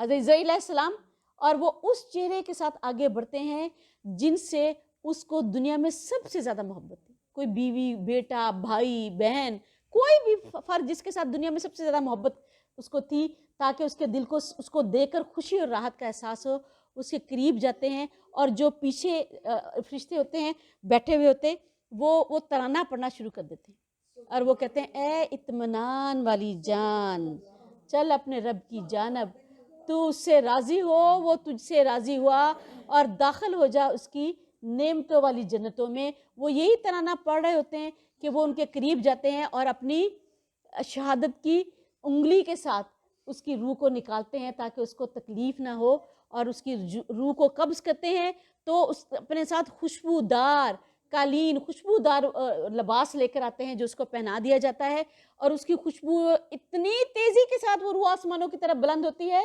کہ فرشتوں کے لیے ممکن نہیں رہتا کہ اس روح کا ساتھ دے سکیں، وہ فرشتوں سے بھی تیزی کے ساتھ اوپر بلند ہو رہی ہوتی ہے۔ ہر راستے میں جتنے فرشتے ملتے ہیں اس کی خوشبو ہر طرف پھیل جاتی ہے، اور وہ کہتے ہیں یہ کون ہے اتنا خوشبودار؟ تو فرشتے اس کا وہ نام لیتے ہیں جو دنیا میں سب سے زیادہ اس کا نام لیا گیا، یعنی فلاں سچا، فلاں بہت خیر اور بھلائی کرنے والا، فلاں بڑا صدقہ کرنے والا، فلاں اللہ کی مخلوق کے لیے جد و جہد کرنے والا، جو بھی نام اس کا دنیا میں جو سب سے اچھا دیا گیا وہ اس کو لیتے ہیں، یہاں تک کہ آسمانوں کے دروازے اس کے لیے کھول دیے جاتے ہیں اور اس روح کو علیین میں داخل کر دیا جاتا ہے۔ اللہ سے دعا ہے کہ اللہ تعالیٰ ہمیں ان روحوں میں شامل کرے جو علیین میں، آمین ثم آمین۔ اور ایک اور جگہ پر اللہ کے رسول صلی اللہ علیہ وسلم نے فرمایا جب مومن کی جان نکالی جاتی ہے تو کیسے نکالی جاتی ہے؟ اتنی آسانی کے ساتھ نکالی جاتی ہے کتنی، اور جب کسی کافر کی جان نکالی جاتی ہے تو کہا جاتا ہے کہ ایسے نکالی جاتی ہے جیسے کسی ریشمی کپڑے کو کانٹوں کے جھاڑی کے اوپر ڈال دو، پھر زور قوت کے ساتھ اس ریشمی کپڑے کو کھینچو تو وہ سارے ریشم کو تار تار کر دے۔ اب ہمیں اس کی حقیقت تو نہیں معلوم، حالانکہ ہم تو دیکھتے ہیں کہ کافروں کی جان بڑی آسانی سے نکلتی ہے، لیکن یہ اللہ کے رسول صلی اللہ علیہ وسلم کا قول ہے اور ہمیں اس پر اتنا ہی یقین ہے جتنا ہمیں اپنی زندگیوں پر زندہ ہونے پر۔ اور فرمایا مومن کی جان کیسے نکلتی ہے؟ جیسے کسی پانی سے بھرے ہوئے مشکیزے کا منہ کھول دیا جائے، یکدم سڈن سارا پانی نکل جائے آسانی کے ساتھ۔ اب اس کی حقیقت بھی صرف اللہ ہی جانتا ہے، ہم میں سے کوئی اس کی حقیقت کو نہیں جانتا۔ چنانچہ آیت نمبر 33 شروع کرنی ہے، ہم نے 33 مکمل کر لی تھی۔ اور چنانچہ انہیں ان کے برے اعمال کی خرابیاں پہنچی اور ان کو گھیر لیا اس چیز نے جس کا وہ مذاق اڑایا کرتے تھے، اور جن لوگوں نے شرک کیا ہے انہوں نے کہا کہ اگر اللہ تعالیٰ چاہتا تو نہ ہم کسی چیز کی عبادت کرتے اور نہ ہی ہم اپنے باپ دادا اور نہ ہی ہم اس کے بغیر کسی چیز کو حرام ٹھہراتے، اور ان سے پہلے لوگوں نے بھی ایسا ہی کیا، تو رسولوں پر صاف صاف پہنچا دینے کے سوا کوئی ذمہ داری نہیں ہے۔ یعنی یہ وہی بہانہ جو اکثر آج بھی بنایا جاتا ہے کہ اگر اللہ تعالیٰ چاہتا تو ہم بھی نماز پڑھتے، اور اب بلا شبہ ہم نے ہر امت میں یقیناً ایک رسول بھیجا کہ اللہ تعالیٰ کی عبادت کرو اور طاغوت سے اجتناب کرو، چنانچہ ان میں سے کچھ کو اللہ تعالیٰ نے ہدایت دی اور ان میں سے کچھ وہ تھے جن پر گمراہی مسلط ہو گئی، سو تم زمین میں سیر کرو پھر دیکھو کہ جھٹلانے والوں کا انجام کیسا ہوا۔ رسول پاک صلی اللہ علیہ وآلہ وسلم نے فرمایا قبر جنت کے باغوں میں سے ایک باغ بنے گا یا جہنم کے گڑھوں میں سے ایک گھڑا بن جائے گا، یہی نہیں ہمارا انجام، یہ قبر ادھر مرے قبر تک پہنچے تو انجام شروع، اور اگر آپ ان کی ہدایت کے خواہش مند ہیں تو یقیناً اللہ تعالیٰ اس کو ہدایت نہیں دیتا جسے وہ گمراہ کر دیتا ہے، اور نہ ہی ان کے لیے کوئی مددگار ہے۔ اور جنہوں نے اللہ تعالیٰ کے نام کی پختہ قسمیں کھائیں کہ جو مر جائے گا اللہ تعالیٰ اسے دوبارہ نہیں اٹھائے گا، کیوں نہیں؟ یہ اس کے ذمہ ایک سچا وعدہ ہے، لیکن اکثر لوگ نہیں جانتے۔ اللہ کی قسمیں کھا کر کہتے تھے کہ ایسا کیسے ہو سکتا ہے، یہ تو نہیں، خود تو گمراہ تھے دوسروں کو بھی ایسے گمراہ کرتے تھے، حالانکہ حقیقت معلوم تھی، دل گواہی دیتے تھے تو قسمیں کھا کر دوسروں کو گمراہ کرتے تھے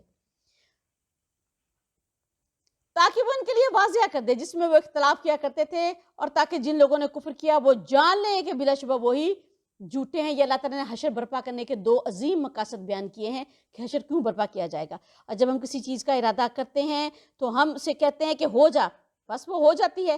اور جن لوگوں نے اس کے بعد کہ ان پر ظلم کیا گیا اللہ تعالیٰ کی راہ میں ہجرت کی، ہم دنیا میں ضرور انہیں اچھا ٹھکانہ دیں گے اور آخرت کا اجر تو بہت ہی بڑا ہے، کاش وہ جانتے ہوتے۔ اب یہ دیکھیں ہجرت سے مراد یہ ہے کہ کسی ایسی جگہ کو جہاں اللہ کے دین پر عمل کرنا، احکامات کو پورا کرنا ناممکن بنا دیا جائے یا بے حد مشکل کر دیا جائے، تو وہاں سے ہجرت کرنے کا حکم ہے۔ تو اللہ نے کہا جو بھی ایسے حالات میں ہجرت کرے گا تو اللہ لازمی اسے کہیں نہ کہیں اچھا ٹھکانہ دے گا، اور لیکن جو آخرت میں دے گا وہ تو اس دنیا کے مقابلے میں بہت ہی بڑا ہوگا۔ آپ دیکھیں مکہ سے ہجرت کی پھر مدینہ المنورہ پہنچے تو کیا اللہ نے اچھا ٹھکانہ نہیں دیا؟ کمال درجے کا اچھا ٹھکانہ دیا۔ جن لوگوں نے صبر کیا وہ اپنے رب ہی پر بھروسہ کرتے ہیں، اور آپ سے پہلے نہیں بھیجے ہم نے مگر مرد جن کی طرف ہم وحی کرتے تھے، یعنی تمام رسول انسان ہی تھے۔ سو اہل علم سے پوچھ لو اگر تم خود نہیں جانتے واضح دلائل اور کتابوں کے ساتھ، اور ہم نے تو آپ پر ذکر اتارا ہے تاکہ آپ لوگوں کے لیے اس کی وضاحت کر دیں جو آپ کی جانب نازل کیا گیا ہے، تاکہ وہ یتفکرون اس میں غور و فکر کریں۔ یعنی ہم نے حلال اور حرام کے احکامات خوب بیان کر دیے ہیں، بینات واضح دلائل کے ساتھ ہم نے ہر چیز کو بیان کیا ہے، اور آپ پر ہم نے ذکر کو نازل کیا ہے۔ ذکر سے مراد قرآن، اور ذکر کا لفظ جہاں پہ بھی آئے یاد دہانی کے، ایک یاد دہانی تو اللہ نے ہمارے اندر رکھی ہوئی ہے، اور یہ اللہ تعالیٰ نے ہمیں یاد کے لیے قرآن دیا ہے کہ یاد رکھنا کہ ایک دن لوٹ کر اللہ کے پاس آنا ہے اور اپنے ہر عمل کے متعلق اپنی حساب کتاب کے لیے اللہ کے آگے کھڑے ہونا ہے۔ تو کیا وہ لوگ جو بری تدبیریں کرتے ہیں بالکل ہی بے خوف ہیں کہ اللہ تعالیٰ انہیں زمین میں دنسا دے یا ان پر عذاب وہاں سے آ جائے جہاں سے وہ سوچتے ہی نہ ہو، یعنی زمین میں دنسا دے، کوئی زلزلہ آ جائے، یا جہاں سے وہ سوچتے ہی نہ ہو کہ بارش رحمت کی بجائے زحمت بن جائے، یا کوئی اولے بجلی سے ان کے کھیت کھلیان گھر ہر چیز برباد ہو جائے، یا وہ ان کے چلنے پھرنے میں ان کو پکڑ لے، چنانچہ وہ کسی طرح بھی عاجز کرنے والے نہیں ہیں، یعنی چلنے پھرنے میں کیسے پکڑ لے، کوئی ایکسیڈنٹل ڈیتھ ہو جائے، بم دھماکے میں مارے جائیں، قتل و غارت گری ایسے ہو جائے، پتہ ہی نہ ہو کہاں جا رہے ہوں، اور اپنی طرف سے تو اپنی منزل پر پہنچنے کے لیے نکلے ہیں، لیکن منزل کیا، منزل ہماری قبر تک پہنچ جائے کہ وہ اپنی آخری منزل کو پہنچ جائے، یا وہ انہیں خوفزدہ ہونے پر پکڑ لے۔ بس یقیناً تمہارا رب یقیناً بہت نرمی کرنے والا ہے، نہایت رحم کرنے والا ہے۔ خوفزدہ ہونے میں کیسے پکڑ لے کہ اللہ کوئی ایسا خوف طاری کر دے جو جس سے زندگی تکلیف دہ ہو جائے۔ کئی لوگوں پر کئی ایسے خوف طاری ہو جاتے ہیں، کوئی بیماری کا خوف لے کے بیٹھ جاتا ہے، کوئی بے روزگاری کا خوف لے جاتا ہے، کوئی قحط کی اللہ صورتحال کسی جگہ پہ پیش آ جائے، کوئی خانہ جنگی ہو جائے، کوئی دہشت گردی علاقے میں، جیسے یہ دیکھیں ہمارے فرقہ واریت پھیل گئی کہ ہر طرف فرقہ واریت کا زہر پھیل گیا ہے، ہر طرف دہشت گردی پھیل گئی ہے۔ کیا بھلا وہ دیکھتے نہیں کہ جو کچھ اللہ تعالیٰ نے پیدا کیا ہے اس کے سائے اللہ تعالیٰ کو سجدہ کرتے ہوئے دائیں بائیں ڈھلتے ہیں، اور اس حال میں کہ وہ سب عاجزی کرنے والے ہیں اور اللہ تعالیٰ ہی کو سجدہ کرتے ہیں جو آسمانوں میں ہے، جو زمین میں ہے، اور کوئی چلنے والا جانور ہو، اور وہ تکبر نہیں کرتے ہیں۔ آیت سجدہ ہے، وہ اپنے رب سے جو ان کے اوپر ہے ڈرتے ہیں، اور جو حکم بھی انہیں دیا جاتا ہے وہ وہی کرتے ہیں۔ اللہ اکبر، سبحان ربی الاعلیٰ۔ اور اللہ تعالیٰ نے فرمایا کہ دو معبود نہ بناؤ، یقیناً وہ تو ایک ہی معبود ہے، سو مجھی سے ڈرو، اور اسی کا ہے جو بھی آسمانوں اور زمین میں ہے، عبادت ہمیشہ اسی کے لیے ہے۔ کیا پھر غیر اللہ سے تم ڈرو گے؟ یعنی اخلاص کے ساتھ اطاعت بس اللہ کے لیے ہے، کوئی غیر اللہ نفع نقصان کا اختیار نہیں رکھتا، اور تمہارے پاس کوئی نعمت بھی ہے وہ اللہ تعالیٰ ہی کی طرف سے ہے۔ پھر جب تمہیں تکلیف چھوتی ہے تو تم اسی کی طرف گڑ گڑاتے ہو، کوئی محتاجی آ جاتی ہے، بیماری آ جاتی ہے، کوئی مصیبت آ جاتی ہے، پھر جب وہ تم سے تکلیف دور کر دیتا ہے تب تم میں سے ایک گروہ یکایک اپنے رب کے ساتھ شرک کرنے لگ جاتا ہے۔ سبھی نہیں کرتے لیکن کئی شرک بھی کرتے ہیں کہ فلاں کی وجہ سے یہ چیز تکلیف دور ہو گئی، فلاں پہ میں نے وہ حاجت مانگی تھی، وہاں پہ چادر چڑھائی تھی، تاکہ اس نعمت کی ناشکری کریں جو ہم نے انہیں عطا کی ہے، سو تم فائدہ اٹھاؤ، بس جلدی تم جان لوگے۔ اور وہ ان کے لیے جن کو وہ نہیں جانتے ایک حصہ مقرر کرتے ہیں، اور اس میں سے جو ہم نے ان کو رزق دیا ہے۔ اللہ تعالیٰ کی قسم تم سے ضرور اس بارے میں پوچھا جائے گا جو جھوٹ تم گڑا کرتے تھے۔ اللہ نے اپنی قسم کھائی ہے کہ ہر حال میں تم نے اللہ پر جو جھوٹ گڑا، دین ایسا گھڑ لیا جو اللہ نے نہیں دیا، دین میں بدعتیں گھڑ لی، ایسی بات دین میں شامل کر لی جو کہ اللہ تعالیٰ نے نہیں کی تھی، یا ایسی بات کو دین سے نکال دیا کہ نہیں یہ اللہ کا حکم نہیں جو واقعتاً دین تھا، تو اللہ نے اپنی قسم کھائی ہے کہ ہر حال میں اس کی بات پرس ہوگی۔ اور وہ اللہ تعالیٰ کے لیے بیٹیاں قرار دیتے ہیں، وہ پاک ہے اس کی ذات، اور ان کے لیے وہی ہے جو وہ چاہتے ہیں۔ یعنی ذرا دیکھیں کہ خود ساختہ شریعت انہوں نے گھڑ لی، اللہ تعالیٰ پر جھوٹ گھڑ لیا، اور شریعت بھی کیسے گھڑ لی کہ اپنے لیے اللہ تعالیٰ کے لیے بیٹیاں، لیکن اپنے لیے بیٹیوں کو پسند نہیں کرتے، اپنے لیے بیٹے پسند کرتے ہیں۔ اور جب بھی ان میں سے کسی کو بیٹی کی خوشخبری سنائی جاتی ہے، اللہ نے یہاں بیٹی کی پیدائش کو کیا کہا ہے؟ خوشخبری سنائی جاتی ہے، تو اس کا چہرہ سیاہ ہو جاتا ہے اور وہ غم سے بھرا ہوتا ہے۔ چاہیے تو یہ تھا کہ وہ اس خوشخبری کو اللہ کی طرف سے قبول کرتا، خوش ہوتا، اللہ تعالیٰ کا شکر ادا کرتا، لیکن اس نے کیا کیا کہ اس کا چہرہ ہی سیاہ ہو گیا اور وہ غم سے بھرا ہوا تھا اس خوشخبری کی برائی کی وجہ سے جو اسے دی گئی ہے۔ وہ لوگوں سے چھپتا پھرتا ہے، اور اس کے دل میں کیا خیالات آ رہے ہیں؟ کیا ذلت کے باوجود ہی اسے رکھ چھوڑے یا اسے مٹی میں دبا دے؟ سن لو بہت ہی برا ہے جو وہ فیصلہ کرتے ہیں۔ اللہ کے رسول صلی اللہ علیہ وآلہ وسلم نے فرمایا بیٹیوں سے الفت رکھو، بیٹیاں غم خوار ہوتی ہیں، یعنی ماں باپ کے غموں کو بہت زیادہ محسوس کرنے والی، اور بیٹی کے ساتھ کتنی رحمتیں ہوتی ہیں؟ کہتے ہیں 7 رحمتیں ہوتی ہیں، اور بیٹے کی 1 رحمت ہوتی ہے۔ اور فرمایا اللہ کے رسول صلی اللہ علیہ وسلم نے فرمایا کہ کہ جس شخص کو اللہ تعالیٰ نے 3 بیٹیاں دی اور اس نے اب 3 یا 3 سے زیادہ بیٹیاں دی اور اس نے اپنی ان بیٹیوں کی ایسی پرورش کی کہ اس نے حق ادا کیا، تو اللہ تعالیٰ اس کو وہ قیامت کے دن اللہ کے رسول صلی اللہ علیہ وسلم کے اتنے قریب ہوگا جتنی کہ یہ 2 انگلیاں. تو ایک شخص کھڑا ہوا، اس نے بڑی حسرت کے ساتھ کہا اللہ کے رسول میری 2 بیٹیاں، آپ نے فرمایا 2 بھی. تو یعنی اور اگر 3 سے زیادہ ہوئی تو دہیں کہ کسی نے 4 کی 5 کی تو کتنی اس کے لیے رحمتیں ہوں گی، اندازہ کریں. اور اللہ کہہ رہا ہے کہ دیکھ انہوں نے شریعت کیسی گھڑی ہے کہ اللہ تعالیٰ کہ اللہ پر ایسا جھوٹ گڑا کہ اللہ تعالیٰ کی اولاد بنائی. اور پیچھے ہم نے پڑھا کہ اللہ تعالیٰ نے کہا کہ انہوں نے کہا اللہ تعالیٰ نے اولاد رکھی ہے اور یہ تو ایسی بات ہے کہ آسمان اس سے پھٹ جائے اور زمین ریزہ ریزہ ہو جائے. کہ ایسی بات انہوں نے اللہ تعالیٰ پر گڑی ہے.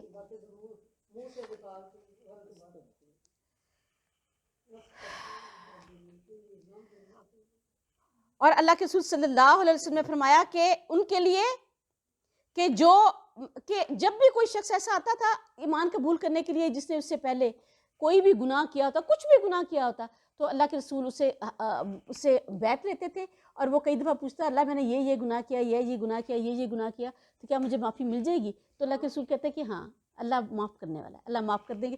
لیکن جب کوئی شخص ایسا آتا ہے جس نے کوئی اپنی بیٹی درگور کی ہوتی تو آپ اس سے کہتے ہیں کہ کسی غلام کو آزاد کرو. اور اگر وہ کہتا ہے میرے پاس کوئی غلام نہیں، میں آزاد نہیں کر سکتا، میری ہمت نہیں ہے، آپ کہتے ہیں کسی اونٹ کی قربانی کرو. یہاں تک کہ کوئی نہ کوئی کفارہ اس کو ادا کرنے کا کہتے. یقین کریں یہ اتنا آگے ہم اس کی تفصیل مزید پڑھیں گے. اور ان کے لیے جو آخرت پر ایمان نہیں رکھتے بری مثال ہے، اور اللہ تعالیٰ کے لیے اعلیٰ مثال ہے، وہ سب پر غالب ہے، کمال حکمت والا ہے. جو شخص آخرت پر ایمان نہیں رکھتا وہی اپنی بیٹی سے برا سلوک کرتا ہے.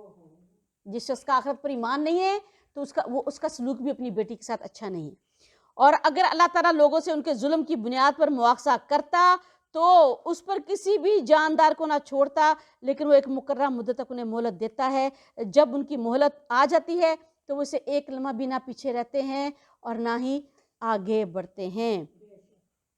گناہوں کی نحوست اللہ نے کہا کہ ایسی ہے کہ اللہ تو اسی وقت پکڑ لیتا ہے، اور اگر جس کو اللہ اس کے گناہ پر پکڑتا تو اللہ تو زمین میں کسی جاندار کو بھی نہ چھوڑتا. یہ تو اللہ ہے جو توبہ کرنے کی، استغفار کرنے کی مہلت دیتا ہے، یا کچھ کے متعلق اللہ طے کر لیتا ہے کہ شاید یہ کوئی نیکی کرے تو اس کو معاف ہو جائیں، یا یہ کہ جتنی دیر زندگی ہے اتنی دیر تک اللہ تعالیٰ نے ان کو مہلت دے رکھی ہے.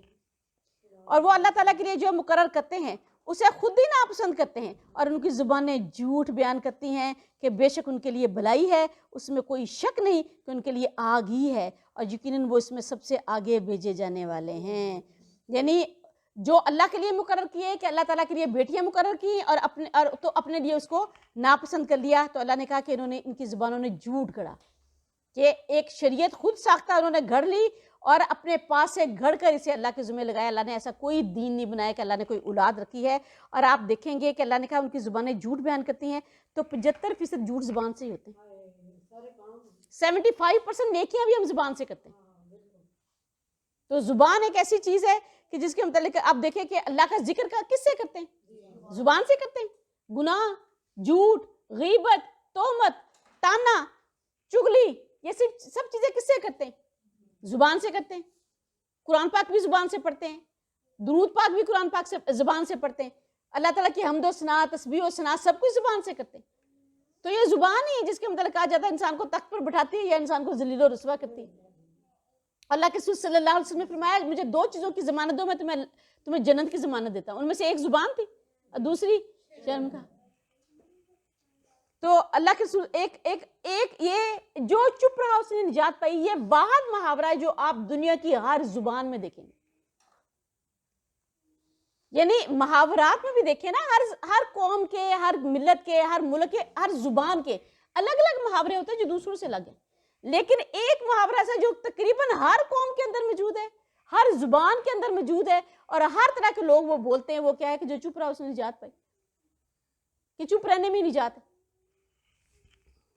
اللہ ہمیں اپنی زبان کی نگرانی کرنے کی اللہ نے اہمیت بتائی ہے، اور اللہ ہمیں اپنی زبان کی نگرانی کرنے والا بنائے.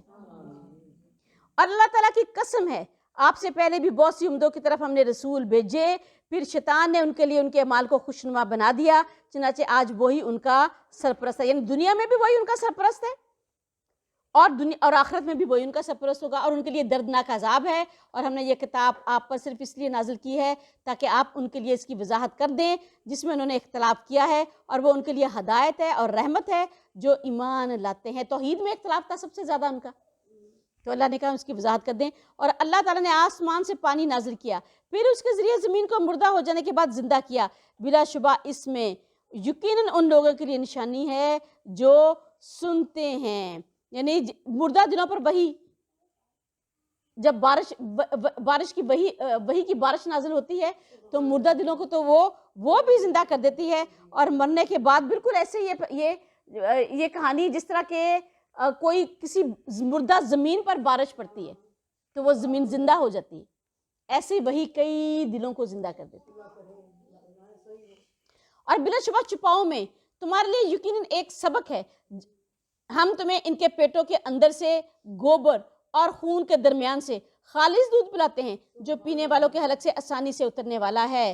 یعنی دیکھیں کہ خون کا رنگ کیا ہے، سرخ، گوبر کا سبز، دودھ کا کیا رنگ ہے، اور خود ان کا اپنا رنگ یا کالا ہے یا براؤن ہے یا کوئی بھی ہے۔ پھر ان کے بیج سے اللہ تعالیٰ کیسے دودھ کو نکالتا ہے۔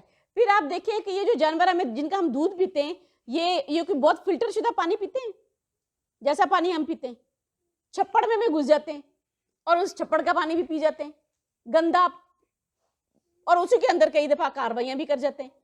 لیکن یہ دیکھیں کہ وہ جب دودھ دیتے ہیں وہ کون کہاں سے آتا ہے، کون عطا کرتا ہے، کہ سوچو تو صحیح، ذرا عقل سے کام تو لے کہ کتنی پاکیزہ میں نے تمہارے لیے مشروب بنایا ہے، اور یہ تمہیں مشروب دے کون رہا ہے، اور وہ کھاتے کیا ہیں اور وہ پیتے کیا ہیں۔ تو یہ اللہ کی ذات ہے جس نے سب کے لیے نکالا ہے۔ یہ دیکھیں ہم سورہ نحل پڑھ رہے ہیں نا کہ اللہ نے آگے شہد کی مکھی کا ذکر کرنا ہے کہ چھپاؤں کی طرف دیکھو، اللہ تعالیٰ نے دیکھیں ایک ایک زمین اور آسمان سے شروع ہو کر ہمارے اندر سے شروع ہو کر ہر چیز کو اللہ تعالیٰ نے دلیل کے طور پر پیش کیا کہ غور و فکر تو کرو۔ اور کھجور اور انگور کے پھلوں سے بھی جس سے تم نشہ ور چیز بناتے ہو، اور اچھا رزق بھی، بلا شبہ اس میں یقیناً ان کے لیے نشانی ہے جو یاقلون، عقل سے کام لیتے ہیں۔ تو ہر وہ چیز، اور یہ دیکھیں کہ یہ اچھا رزق بھی ہے کھجور اور انگور، اور یہ کہ اس سے تم نشہ ور چیزیں بھی بنا لیتے ہیں۔ یہ دیکھیں ہم بنتا ہے نا، کھجور سے بھی شراب بنتی ہے، انگور سے بھی شراب بنتی ہے، تو اللہ نے کہا اچھا رزق بھی ہے، اور اس کے لیے نشانی ہے کہ عقل والوں کے لیے۔ اور اللہ کے رسول صلی اللہ علیہ وسلم کے پاس ایک شخص آیا، اس نے کہا اللہ کے رسول ہم جو سے شراب تیار کرتے ہیں تو کیا یہ شراب بھی حرام ہے؟ آپ نے کیا فرمایا اس سے نشہ ہوتا ہے؟ کہا ہاں نشہ تو ہوتا ہے۔ فرمایا ہر وہ چیز جو نشہ کرے وہ شراب ہے، اور شراب کیا ہے؟ حرام ہے۔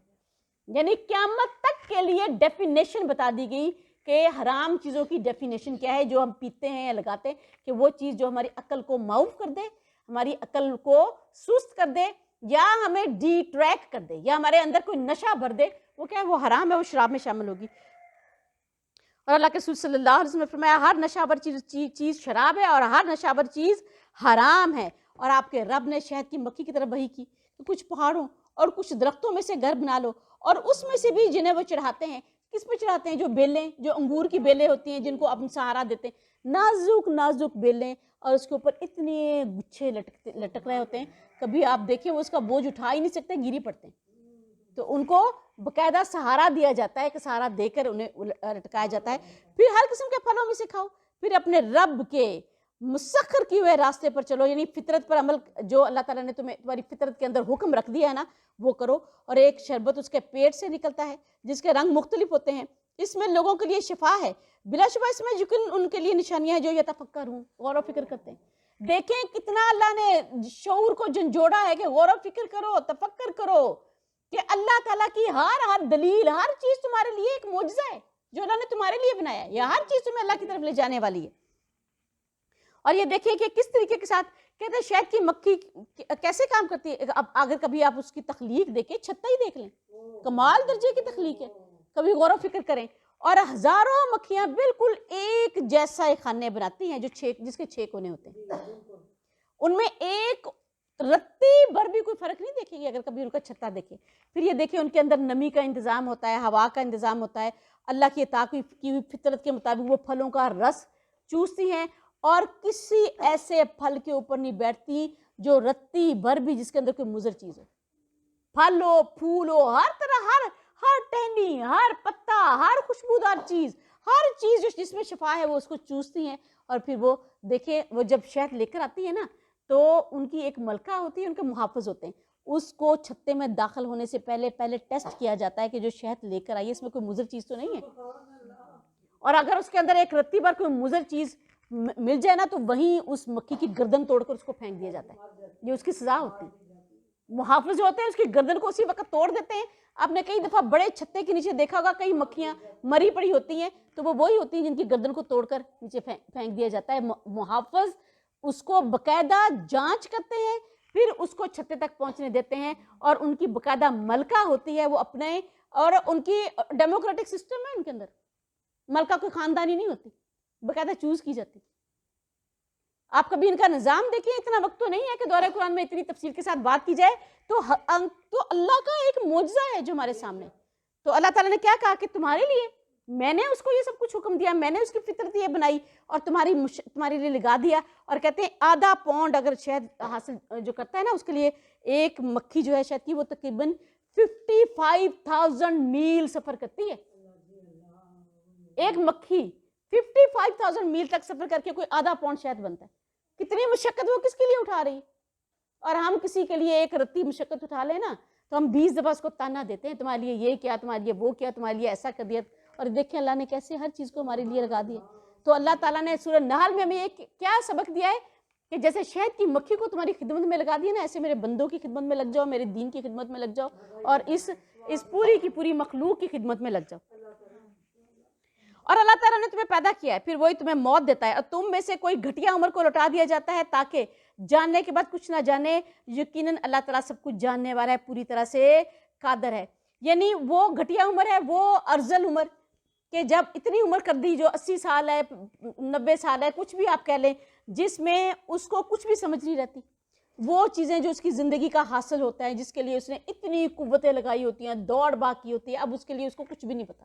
اس نے کتنا مال کمایا اس کو نہیں پتا, اس کو کتنا اس کی جائیداد کتنی ہے اس کو نہیں پتا, اس کی اولاد کیا ہے اس کو نہیں پتا. وہ اس کی اولاد آ کے اس کو سلام کرے, ہاتھ چل پوچھے, اس کو یہ بھی نہیں پتا ہوتا کہ یہ میرا بیٹا یا میری بیٹی, یہ میرا پوتا یہ میری پوتی ہے.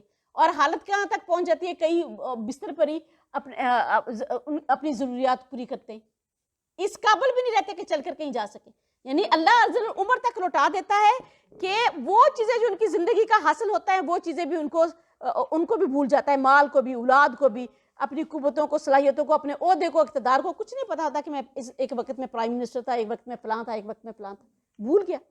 اور اللہ تعالیٰ نے تم میں سے بعض کو بعض پر رزق میں فضیلت دی ہے, تو جن لوگوں کو فضیلت دی گئی وہ اپنا رزق ان پر لوٹا دینے والے نہیں ہیں کہ آقا اور غلام برابر ہو جائیں. تو کیا وہ اللہ تعالیٰ کی نعمتوں کا انکار کرنے والے ہیں؟ کہ دیکھیں اللہ نے بعض کو بعض پر رزق میں فضیلت دی ہے. رزق سے مراد ہر چیز ہے جس سے انسان کو خیر اور بلائی پہنچتی ہے. عقل رزق ہے, مال رزق ہے, سمجھ بوجھ صلاحیتیں رزق ہے, اور اس کے علاوہ وقت بہت بڑا رزق ہے جس سے ہم فائدہ حاصل کرتے ہیں اپنے لیے بھی دوسروں کے لیے بھی. تو اللہ تعالیٰ نے کہا کہ اللہ تعالیٰ جس کو چاہتا ہے کسی خاص رزق میں دوسرے سے بڑھا دیتا ہے. تو ایسا نہیں ہوتا, یہاں پہ خصوصی طور پر مال کا ذکر کیا ہے کہ خالق اور مخلوق برابر ہو جائے. تم ایسا کرتے ہو کہ تمہارے پاس اتنا مال ہے تو تم اتنا ہی مال, آدھا مال تم رکھ لو اور آدھا مال اپنے کسی ملازم کو دے دو کہ تم دونوں برابر ہو جاؤ. تم نہیں کر سکتے, نہیں کرتے. تو اللہ کے متعلق تم نے یہ کہاں سے طے کر لیا کہ اس کے کچھ معبود ہیں جو اللہ کی بعض چیزوں میں اللہ کے حصہ دار ہو جاتے ہیں, کہ خود تم کوئی بھی حصہ دینے پر ان کو راضی نہیں ہو کہ اپنے خدمتگاروں کو اپنا مال بانٹ کر ان کو اپنے برابر کر لو. اور اللہ تعالیٰ نے تمہارے لیے تمہیں میں سے بیویاں بنائی ہیں, اور تمہارے لیے تمہاری بیویوں سے بیٹے اور پوتے بنائے, اور اس نے تمہیں پاکیزہ چیزوں کا رزق دیا کہ آپ پھر بھی باطل پر وہ ایمان رکھتے ہیں اور اللہ تعالیٰ کی نعمت کا وہ انکار کرتے ہیں. یکفرون, کہ پھر بھی وہ کافر ہیں, پھر بھی وہ انکار کرنے والے ہیں کہ نعمت اللہ کو غیر اللہ سے منسوب کر دیتے ہیں, اور اللہ تعالیٰ کے سوا وہ ان کی عبادت کرتے ہیں جو ان کے لیے نہ آسمانوں سے کسی رزق کا اختیار رکھتے ہیں اور نہ زمین سے, اور نہ ہی وہ ان کے لیے کچھ کر سکتے ہیں. پس تم اللہ تعالیٰ کے لیے مثالیں نہ بیان کرو, یقین اللہ تعالیٰ جانتا ہے اور تم نہیں جانتے. یہ کیا مثالیں بیان کرتے تھے کہ جیسے یہاں دنیا میں ایک بادشاہ ہے, وہ اکیلا پورا نظم نہیں چلا سکتا, تو اپنے کچھ اختیارات اپنے کسی مقرب کو بخش دیتا ہے, اپنے کسی وزیر مشیر کو دے دیتا ہے. تو ایسے ہی اللہ تعالیٰ نے اپنے بعض اختیارات اپنے کئی بزرگوں کو دے رکھے, نیک لوگوں کو دے رکھے, کئی فرشتوں کو دے رکھے. تو اللہ نے کہا اللہ تعالیٰ کے لیے ایسی مثالیں نہ بیان کرو جو تم ایک دوسرے کے ساتھ, تم محتاج ہو, اللہ کسی چیز کا محتاج ہے. دوسروں کے مددگار کی ضرورت تمہیں ہے، اللہ کو کسی کی مدد کی ضرورت نہیں ہے۔ اور اللہ تعالیٰ نے غلام کی مثال بیان کی ہے کہ وہ کسی چیز پر اختیار نہیں رکھتا، اور ایک شخص وہ ہے جسے ہم نے اپنی جناب سے اچھا رزق دیا ہے تو وہ اس میں سے پوشیدہ اور اعلانیہ خرچ کرتا ہے، کیا وہ دونوں برابر ہیں؟ سب تعریف اللہ تعالیٰ ہی کے لیے ہے، بلکہ ان میں سے اکثر لوگ نہیں جانتے۔ ہم سب غلام ہیں، ہمارے پاس کیا ہے؟ کچھ بھی نہیں۔ ہم کسی کو کیا دیتے ہیں؟ اللہ ہمارا مالک ہے، اللہ پوری کائنات کو رزق دے رہا ہے، دیتا ہے کہ نہیں؟ اللہ اپنی ہر مخلوق کو رزق دیتا ہے، یہاں تک کہ پتھر کے اندر جو کیڑا موجود ہے اس کے لیے بھی رزق کا بندوبست اللہ کرتا ہے، یہاں تک کہ جہاں پہ انسان نہیں پہنچ سکتا اللہ کی مخلوقات وہاں پہ بھی موجود ہے۔ تو اللہ کہہ رہا ہے کہ تم کے غلام کی مثال میں بیان کرتا ہوں کہ وہ جو کچھ بھی رزق خرچ کرنے کے قابل ہی نہیں، تمہیں کیا دینے والا ہے؟ اور ایک مالک ہے جو وہ دن کو بھی خرچ کرے، رات کو بھی خرچ کرے، اور وہ مالک کون سا ہے؟ اللہ واحد، جو اپنی مخلوقات کو دن رات اس پر خرچ کرا ہے۔ تو ہم کہ ہم کیا خرچ کرنے کے قابل ہیں؟ کسی پر کچھ بھی نہیں خرچ کرنے کے قابل۔ اور سب تعریف اللہ تعالیٰ ہی کے لیے ہے، کامل حمد اللہ کی ہے، اور شکر کا حقیقی حقدار بس اللہ ہی ہے۔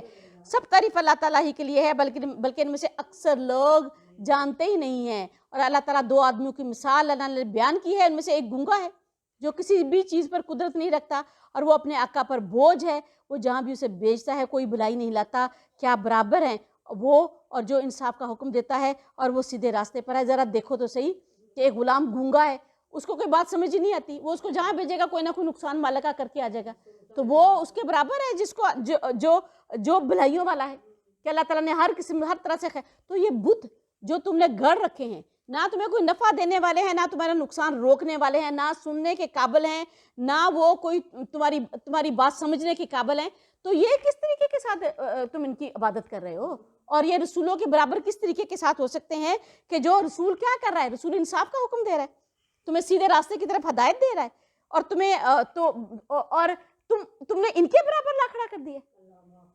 اور آسمانوں اور زمین کا غیب اللہ تعالیٰ ہی کے لیے ہے، اور قیامت کا معاملہ نہیں ہے مگر پلک جھپکنے جیسا، یا وہ اس سے بھی زیادہ قریب ہے، یقین اللہ تعالیٰ ہر چیز پر پوری طرح قدرت رکھنے والا ہے۔ اور اللہ تعالیٰ نے تمہاری ماں کے پیٹوں سے تمہیں نکالا ہے، تو تم تو اس وقت کچھ بھی نہ جانتے تھے، اور اس نے تمہارے لیے کان اور آنکھیں اور دل بنائے تاکہ تم شکر ادا کرو۔ ماں کا پیٹ بھی دیکھے غیبی جہان ہے۔ اللہ تعالیٰ نے کہا جب ماں کے پیٹ میں تھی کیا کوئی عقل تھی تم میں؟ کوئی تکبر تھا؟ تمہیں کچھ سمجھ تھی کہ تم کیوں آئے ہو؟ کہاں تم نے جانا ہے؟ تو تمہاری ساری دنیا وہی ماں کا پیٹ تھی، کھا بھی رہے تھے، پی بھی رہے تھے، محسوس بھی کرتے تھے، اور یہ کہ آنکھیں بھی جھپکتے تھے، سنتے بھی تھے۔ اپنی ماں کا بھی تمہیں پتا تھا کہ یہ میری ہستی ہے، جو تمہارے قریب ترین کی ہستی، ہر چیز کا احساس اور شعور تھا۔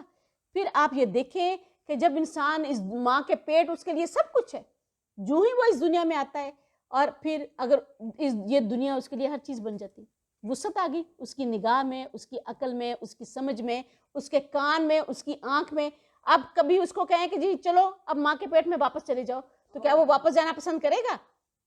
تو جب ناڑو کاٹ دیا گیا، ماں کے پیٹ کے ساتھ اس کا رشتہ منقطع ہو گیا، تو اب وہ دنیا، ایک وہ دنیا تھی اور ایک یہ دنیا ہے، اصلی دنیا کیا ہے؟ آخرت۔ اور دنیا اور آخرت کی مثال کتنی ہے؟ ایسی ہے جیسی ماں کے پیٹ اور اس دنیا کی مثال، کہ یہ دنیا کتنی وسیع ہے، کتنی بڑی ہے، کتنا اس میں ہمارے لیے کتنا کچھ ہے، اور ماں کا پیٹ کیا ہے؟ کچھ بھی نہیں۔ تو آخرت اور دنیا کی مثال تو اس سے بھی بڑھ کر ہے۔ اللہ کے رسول صلی اللہ علیہ وآلہ وسلم نے فرمایا دنیا کے مقابلے میں آخرت کی مثال کیا ہے؟ ایک تو سمندر کے متعلق کہا کہ سمندر میں تم نے اپنی انگلی ڈبائی، جو تمہاری انگلی کو لگا وہ کیا ہے؟ وہ دنیا ہے۔ سمندر کیا ہے؟ آخرت۔ اور ایک دفعہ اللہ کے رسول صلی اللہ علیہ وسلم ایک غزوے سے واپس آئے تھے، آپ بلندی سے نیچے کی طرف آ رہے تھے، دیکھا ایک بھیڑ کا مردہ بچہ پڑا ہوا تھا، اور اس کو ہر طرف سے مکھیوں کی گل سڑ چکا تھا، اور مکھیوں نے اس کو گندگی سے لتڑا پڑا، اور مکھیاں اس پر تھی۔ تو آپ نے اس کو کان سے پکڑا اور کہا ایک درم کے بدلے میں یہ کون لے گا؟ تو صحابہ کرام نے کہا اللہ کے رسول یہ تو بدبودار ہے، مر چکا ہے، اس کی کوئی چیز بھی کام والی نہیں رہی، نہ کھال نہ وہ، تو اس کو کوئی لے کے کیا کرے گا؟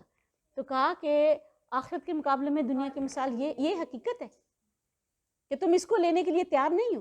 تو یاد رکھو دنیا کے مقابلے میں آخرت اتنی بڑی ہے کہ یہ دنیا اس کے مقابلے میں یہ بھیڑ کے بچے کی طرح ہے۔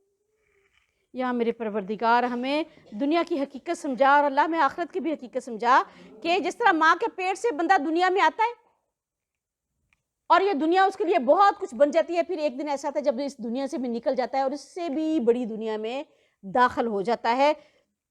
اور فرمایا اس نے تمہارے لیے کان اور آنکھیں اور دل بنائے. کیوں بنائے؟ تاکہ تم شکر ادا کرو. یہ علم حاصل کرنے کے ذرائع ہیں. کان اور آنکھ سے علم حاصل کرتے ہیں اور دل اس کی تصدیق کرتا ہے ان کا اور دل سمجھ بوجھ پیدا کرتا ہے. کیا انہوں نے پرندوں کو نہیں دیکھا کہ آسمان کی فضا میں مسخر ہیں؟ انہیں اللہ تعالیٰ کے سوا کوئی نہیں تھامتا. بلا شبہ اس میں یقیناً نشانیاں ہیں ان کے لیے جو ایمان رکھتے ہیں. کہ ذرا پرندوں کی طرف اب اللہ تعالیٰ نے پرندوں کی طرف متوجہ کیا کہ ذرا پرندوں کو دیکھو کہ آسمان کی فضا میں مسخر ہیں. کتنا پرندہ ہوتا ہے؟ اتنا سا. انسان نہیں اڑ سکتا. وہ اتنا سا پرندہ آپ دیکھیں ہوا کے کتنے شدید دباؤ کو برداشت کرتا ہے. جس دباؤ کو یہ جہاز کو وہ دباؤ برداشت کرنے کے لیے کس قدر ٹیکنیکل طریقے سے جہاز تیار کیے جاتے ہیں. کس قدر ٹیکنیکل طریقے سے کہ جہاز اس ہوا کے دباؤ کو برداشت کر سکے. لیکن وہ اتنا پرندہ ہماری مٹھ میں سے بھی چھوٹا وہ ہوا کے اس دباؤ کو نہ صرف یہ کہ برداشت کرتا ہے بلکہ وہ اس کے اندر کئی دفعہ جب اڑتا ہے تو اپنے پروں کو سمیٹ لیتا ہے, پروں کو کھول لیتا ہے, اور کئی دفعہ وہ پرواز کے دوران ہی سو بھی جاتا ہے. اور یہ کب سوتے ہیں؟ جب لمبی ہجرت کرتے ہیں, سمندروں پر سے اڑتے ہیں, سمندروں پر اڑ کے وہ گرم پانیوں تک پہنچتے ہیں. جب سمندر کے کسی خاص حصے میں برف ہی برف ہو جاتی ہے, ان کے لیے خوراک کے ذخائر ختم ہو جاتے ہیں تو ان کے زندہ رہنے کا سامان ختم ہوتا ہے. پھر وہ وہاں سے ہجرت کرتے ہیں, کئی ہزار کلومیٹر کا سفر کر کے وہ گرم پانیوں تک پہنچتے ہیں, اور پھر وہ اس گرم پانی میں اپنی زندگی, اور وہ اس سمندر کے اوپر ہی ان کی پرواز ہوتی ہے. اس سمندر وہ اوپر ہی کئی دفعہ سو بھی جاتے ہیں, اور پھر آنکھیں کھلتی ہیں, پھر اڑنا شروع کر دیتے ہیں, اور پھر گرم پانیوں میں, اور جوں ہی وہاں سے, یہ نہیں کہ مستقل بسیرا وہیں پہ کر لیتے ہیں, جوں ہی وہاں سے برف پگھلنے کا موسم ختم ہوتا ہے, برف پگھل جاتی ہے, وہاں سے اڑتے ہیں دوبارہ اپنے اس مقام تک پہنچ جاتے ہیں. یہ اللہ تعالیٰ نے ان کی فطرت بنا دی. انہیں کیا مصیبت پڑی کوئی اتنی تنگیاں اٹھائیں؟ ان کی زندگی میں ہمارے لیے سبق ہے کہ اللہ تعالیٰ نے کسی کی زندگی کو آسان نہیں بنایا. اللہ کی ہر مخلوق مشقت میں ہے. چاہے پرندوں کو دیکھ لیں, حالانکہ اس کی مشقت سے اللہ کو کیا ملے گا؟ وہ بھی مشقت. یہ بنیادی طور پر ہمارے لیے لیسن ہے, ہمارے لیے سبق ہے کہ ان کی زندگیوں میں ذرا غور و فکر تو کرو, تدبر تو کرو, دیکھو تو صحیح اللہ تعالیٰ نے کیا کمال درجے کی مخلوق بنائی ہے, پھر وہ کتنی منظم ہے, اپنی پوری زندگی کو کیسی منظم انداز میں وہ گزار رہی. اور اللہ تعالیٰ نے تمہارے گھروں کو تمہارے لیے رہنے کی جگہ بنا دی, اور اس نے چپاؤں کی کھالوں سے تمہارے لیے ایسے گھر بھی بنائے جنہیں تم اپنے سفر کے دن میں اور اپنے قیام کے دن ہلکا پاتے ہو, اور ان کی اون سے اور ان کے پشم سے اور ان کی بالوں سے گھر کا سامان اور ایک وقت تک فائدے کی چیزیں بنائی جاتی ہیں. اور اللہ تعالیٰ نے جن چیزوں کو پیدا کیا ہے ان کے سائے بھی تمہارے لیے بنائے ہیں, اور پہاڑوں میں تمہارے لیے چھپنے کی جگہ بنائی, اور تمہارے لیے قمیضیں بنائیں جو تمہیں گرمی سے بھی بچاتی ہیں, اور ایسی قمیضیں بھی جو تمہیں جنگ سے بچاتی ہیں. اسی طرح اللہ تعالیٰ نے تم پر اپنی نعمت کی تکمیل کر دی تاکہ تم تسلمون فرما بردار بن جاؤ, خشوع و خضوع اختیار کر لو, اپنا سر تسلیم خم کر دو کہ اللہ کے آگے. اور اللہ تعالیٰ نے کیا کیا اس میں کہا کہ دیکھو چھپائے بنائے, اور پھر یہ کہ غار, انسان کی اولین پناہ گاہ کون سی تھی؟ غار ہی تھے نا. جب انسان کو تو آہستہ آہستہ اللہ تعالیٰ نے علم دیا کہ ایسے اپنے گھر بناؤ, اور اللہ تعالیٰ نے غاروں کے اندر بھی ایسی پناہ گاہیں انسانوں کے لیے بنائیں, اور پھر یہ کہا کہ تمہیں ایسی عقل دی, ایسی سمجھ دی کہ تم نے اپنے لیے گرمیوں کے لباس بھی بنائے, سردیوں کے لباس بھی اپنے لیے تیار کیے, اور پھر وہ جنگ کے لباس بھی تم نے بنانے کی عقل حاصل کی, اور وہ ذرہ کہ تمہیں تلوار کے حملوں سے بچاتی ہے, جنگ کی تنگیوں سے بچاتی ہے تاکہ تمہاری زندگی باقی رہے. اور یہ سب کچھ کیوں کیا؟ کہ تاکہ تم سر تسلیم خم کر لو. پھر اگر یہ منہ موڑیں تو یقیناً آپ کے ذمہ تو صرف واضح طور پر پہنچا دینا ہے. اور وہ لوگ جو اللہ تعالیٰ کی نعمت کو پہچانتے ہیں اور پھر اس کا انکار کرتے ہیں, ان میں سے اکثر لوگ کافر ہیں. اللہ تعالیٰ کی نعمت یعنی قرآن اور مجسم قرآن کہ اللہ تعالیٰ نے رسول پاک صلی اللہ علیہ وسلم کو تمام جہانوں کے لیے رحمت للعالمین بنا کر بھیجا, اس کا انکار کرتے ہیں. اور جس دن ہم ہر امت میں سے ایک گواہ اٹھائیں گے, پھر ان لوگوں کے لیے جنہوں نے کفر کیا, انکار کرنے والوں کو اجازت نہیں دی جائے گی اور نہ ہی ان سے معافی کی درخواست کی جائے گی. یعنی کوئی نہ ان کے لیے کوئی شفاعت ہوگی, نہ ان کے لیے کوئی درخواست ہوگی, اور خود ان سے بھی معافی اس وقت قبول نہیں ہوگی. معافی کا جہاں یہیں تھا, یہیں پہ توبہ استغفار تھا. نہ کوئی معذرت قبول ہوگی, نہ کوئی عذر قبول ہوگی, نہ کوئی توبہ قبول ہوگی. اور جب وہ لوگ عذاب دیکھیں گے جنہوں نے ظلم کیا, تو ان سے وہ عذاب ہلکا نہیں کیا جائے گا, اور نہ ہی انہیں کوئی مہلت دی جائے گی. مہلت کی دنیا, مہلت کا جہاں بس یہی ہے. اور جب مشرک اپنے شریکوں کو دیکھیں گے تو کہیں گے کیا ہے ہمارے رب، یہی ہمارے وہ شریک ہیں جنہیں ہم تیرے سوا پکارا کرتے تھے، چنانچہ وہ شریک یہ بات انہی پر ڈال دیں گے کہ بلا شبہ تم تو بالکل جھوٹے ہو، یعنی ہم نے تمہیں ایسے کوئی حکم نہیں دیا تھا، تم نے خود ہی ہمیں شریک بنا لیا تھا، ہم تو تمہاری اس بات، تم تو ویسے ہی جھوٹے ہو۔ اور وہ اللہ تعالیٰ کے سامنے اس دن فرما بردار ہونا پیش کریں گے اور وہ سب ان سے کھو جائے گا جو وہ گھڑا کرتے تھے، جن لوگوں نے کفر کیا اور اللہ تعالیٰ کے راستے سے روکا، ہم ان کے عذاب پر عذاب کا اضافہ کریں گے اس کے بدلے میں جو وہ فساد مچایا کرتے تھے۔ عذاب پر عذاب کا اضافہ ہوتا چلا جائے گا، اور جس دن ہم ہر امت میں سے ان پر ایک گواہ انہی میں سے ان پر اٹھائیں گے اور ان لوگوں پر آپ کو گواہ بنا کر لائیں گے، اور ہم نے یہ کتاب آپ پر نازل کی ہے جو کہ ہر چیز کا واضح بیان ہے، اور مسلمانوں کے لیے اس میں ہدایت ہے، رحمت ہے اور بشارت ہے۔ اور یہ گواہی کیسے ہوگی؟ علم کی بنیاد پر اللہ تعالیٰ نے کہا ہر امت میں سے ہم ان پر ایک گواہ انہی میں سے اٹھائیں گے۔ تمام جو نبی ہوں گے وہ اپنی اپنی امت پر گواہ ہوں گے کہ ہم نے دین حق اللہ تعالیٰ نے دے کے بھیجا، اپنے سے پہنچایا۔ پھر حضرت محمد صلی اللہ علیہ وسلم اور تمام نیک روحیں ان پر گواہی دیں گی کہ واقعی اللہ انہوں نے اپنی قوم کی طرف دین حق کو پہنچا دیا تھا۔ مجھے یہ بتائیے یہ گواہی کیسے دی جائے گی؟ قرآن کے ذریعے، کہ ہم قرآن کے ذریعے یہ گواہی دیں گے کہ اللہ تعالیٰ نے قرآن میں یہ بیان فرمایا کہ تمام نبیوں نے، تمام رسولوں نے اللہ کی دعوت کو پہنچا دیا، لیکن ان کی قومیں تھیں جن میں سے کچھ نے قبول کیا اور کچھ نے اس کا انکار کر دیا۔ اس میں ہر چیز کا واضح بیان ہے، یعنی جو اللہ کی شریعت ہے کھول کھول کر بیان کر دی گئی ہے، گمراہی اور سیدھے راستے کو کھول کر بیان کر دیا گیا ہے، اور مسلمانوں کے لیے اس میں ہدایت ہے، رحمت ہے اور بشارت ہے۔ جو اس پہ ہدایت پر چلے گا تو عمل کی صورت میں یہ رحمت ہے، اور آخرت میں ان کے لیے جنت کی بشارت بن جائے گا۔